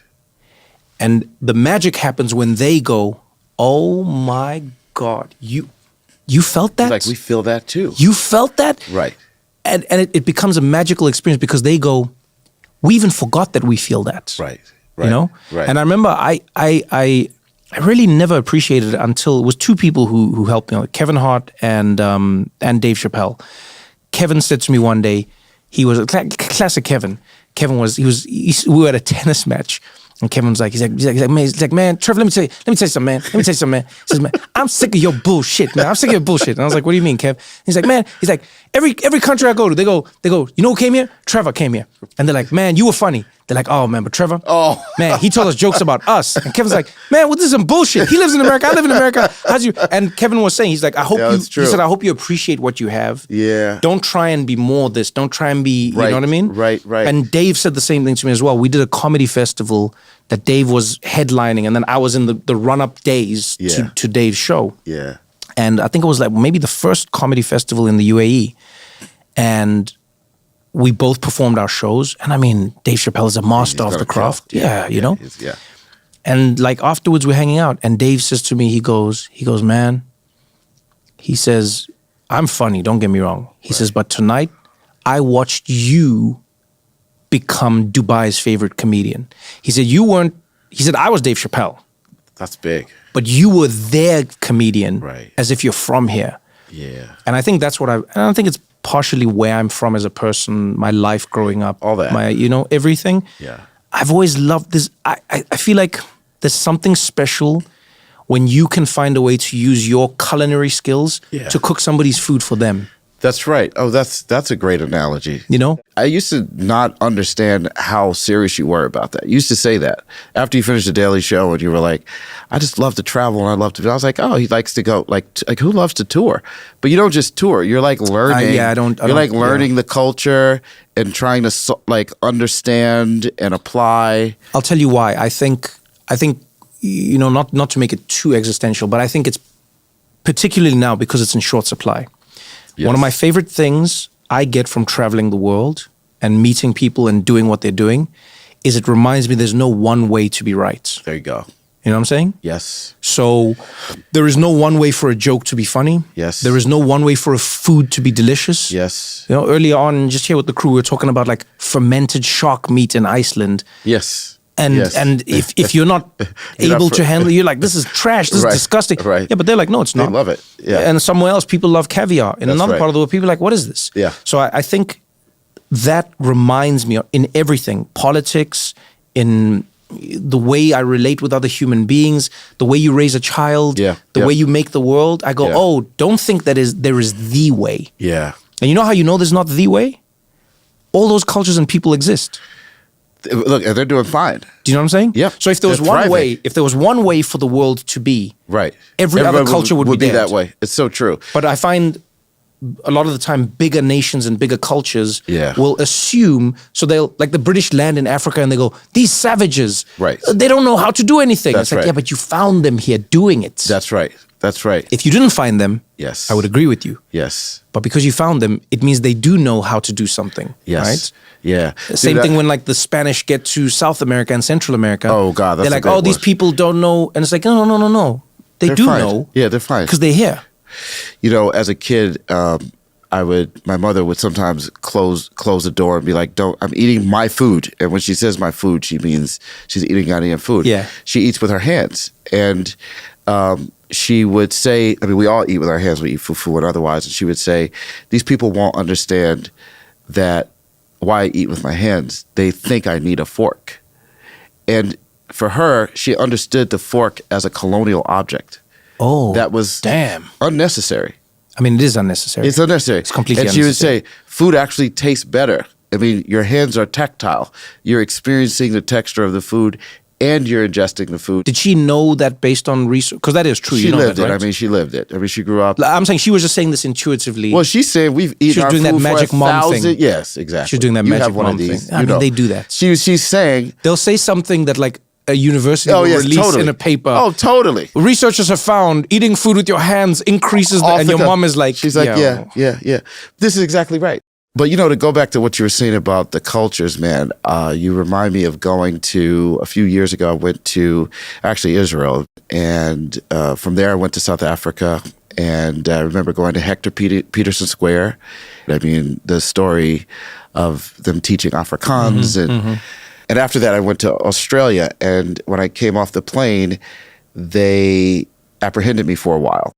And here I am thinking like, oh, I'm taking a break. I've worked hard enough. Like, let me treat myself. And here this Australian guy is asking me what I'm going to be doing. How long am I here? And then I'm starting to imagine myself as like, some, like, do I have a dubious motive for being? Like the questioning went on so long. I'm like, bro, this has been 20 minutes. Like I'm 24 hours away from home. And so that trip showed me, and it was actually a relief, that injustices against mankind are as old as mankind itself. It blew my mind some kind of way to realize that, oh no, this is it. This is the human experience. Right. Yeah. Also, it's like tough to be black everywhere on some level. Like it's troubled. Traveling taught me that making art about my lived experience can be resonant because everyone has some version of what those challenges are. When you think about the universality of a laugh or a painting from any far off part of the world, I want to see it. I want to experience it. I can engage it. I can look at paintings that were made 1,000 years ago and have an experience. I don't know that humor works that way. It doesn't always age well. Like, is there a timeless joke? I think so. Really? Yeah. That's still funny? Yeah, completely. Like 100 years later? I think so. Oh, this is... Yeah, I think so. I think some jokes exist in the human experience, and so they will always be funny. That's true. I'm sure there's a joke that Ali Wong has told about having a child that can live forever. It's For as true. long as women will have a child, I think that joke will be funny. There's some jokes, though, that are about a thing that may be as short-lived as the thing is. Because the thing is gone. But there are some jokes that I do think they will just travel. As long as the people understand the context, that joke will continuously be... I mean, as Africans, we know this, right? Proverbs. Yes. Like, they still tickle people. They've been around. Just saw Denzel Washington and Jake Gyllenhaal performing Shakespeare. Yeah. Word for word. And people laughed. So things can be timeless. Art certainly is. But humor can be. Yeah. But comedians... And it also just depends. I think of it like fashion as well. It might just come around. It might come in waves. It might go in waves. A simple example is look at content that goes viral in the world at different times. There are TV shows that were hot in America. Yeah. And then 20 years later become hot somewhere else. Really hot. But Americans are like, we don't think that's funny anymore. It's true. But that place is like, we love it. We love it. We love it. The way you said the black man cannot come inside. What a great joke. I saw recently these Africans that play, is it Kenyans or they play country music? Have you seen this? No. But they love it. Like, they have these parties and there's like all these Africans wearing like top to bottom like cowboy gear. Yeah. But it's a marriage of the cultures. I love this stuff. When culture can... Oh, no, that's my favorite thing. This is what we live for, right? I mean, I think as artists, that's what we really are trying to mine is like the human experience. I mean, it could get dark because you got to go inside. When I first started painting, I would make paintings and people would say, and I would have like, an athletic guy, a bright pattern background, and people would say, Kehinde Wiley. And I'd be like, no. But I couldn't, that he had already occupied that space. Oh, damn. And so I was like, optically, the things I'm putting together are adding up to what I don't want. Like, and so the only way forward for me was to get into, what's the feeling about this image and it's like, vulnerability is what I'm interested in because when I experience, when I experience like racism, distilling it down to the core feeling as opposed to what it looks like. Yeah. Right. And so, and I'm not saying that's what he's doing either. No, but I'm just saying like that was for me my salvation is to get inside the experience, and because everyone knows what it feels like to be vulnerable. Yeah. Everyone doesn't know what it feels like to live in my body, and so. To me, I don't know, in my practice, I try to do that inside-outside thing as much as possible. I think you succeed. Well, and even if people don't feel it. Right. The pictures are pretty, man. Hey, man, that's an insult in my world. No, man, the pictures are pretty. The pictures are pretty? The pictures are pretty, and I think we should allow people to accept that. Like, you know why? I'll tell you why. Because whether it's the Mona Lisa, Yeah. Whether it's, David and God or whatever it is. Yeah. The pictures are pretty. I They're know, attractive, I know people will like fight about it or whatever. But ultimately, the true. pictures are pretty. They're beautiful things. Now They're beautiful. We traffic in beauty. They come with a story and they come with meaning, and there might be layers. And then like an art historian will tell you why it's significant that road leads nowhere. It's true. Or why those hills make that. Yeah. But we should never forget. It's true that it does look pretty. I say that about you have beautiful art. Thank you. That also comes with a lot of meaning. But I'm just saying. You're throwing that in for me. No, I'm not. I'm just saying, as somebody who doesn't always understand meanings of, I'm not learned enough. Yeah. I just look at it and go like, damn, that's dope. Yeah. And I think you shouldn't take that for granted. It's nice to have something where someone just goes like, damn, that's dope. No, I do. I mean, I'm joking. It's absolutely true. I mean, beauty is definitely a strategy for me. Because, but back to your analogy about the train, we're trying to get your attention. I operate in the glance economy. Yes. Right? You don't need to stand in front of a painting for an hour to have an experience. In fact... let me tell you something. One of the biggest reasons I don't like going to museums and art galleries. Why?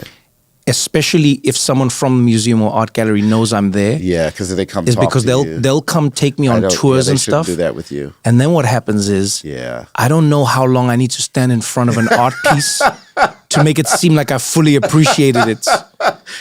Do you know how much pressure there? So I'll stand there, and then someone will come stand next to me, and they'll go, "Stunning, isn't it?" And I go, "Oh yeah, yes, gorgeous, absolutely. Gorgeous." Yeah. And then they stand, and I stand, and then I go, "If I walk away now, it looks like I'm not engaged."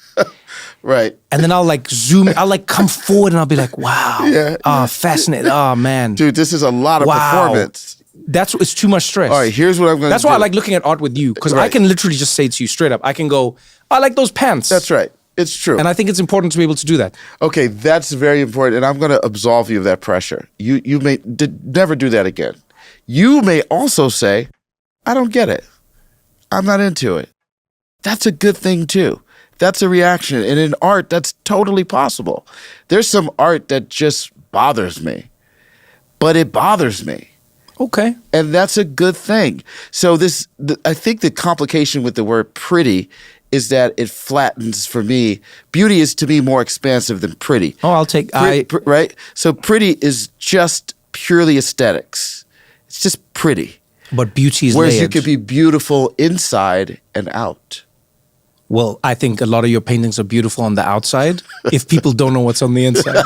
That's what I'm saying. I'll take that. No, but I'm serious, man. And like for real, I think, yeah, man, what I've always loved about your work is I cannot separate your work from you. Yeah. Which in my world is a compliment. Yes, that's a high compliment. I love that. I worked hard to get there. Yeah, so man, because I don't just enjoy the stories you tell. I enjoy them immensely, but I enjoy how you tell you in the art. Yes. Do you know what I mean? Yes. I love that people get to know a little bit of you, and you get to tell people a little bit of us. Yes. You know, I love that like Africans have stories in your art. I love that Black people have stories in your art. I love that there are some people in America and around the world who have only had a Black person in their house in your art. Yes. They've never had a physical black person. It's true. But there are Black people on their walls.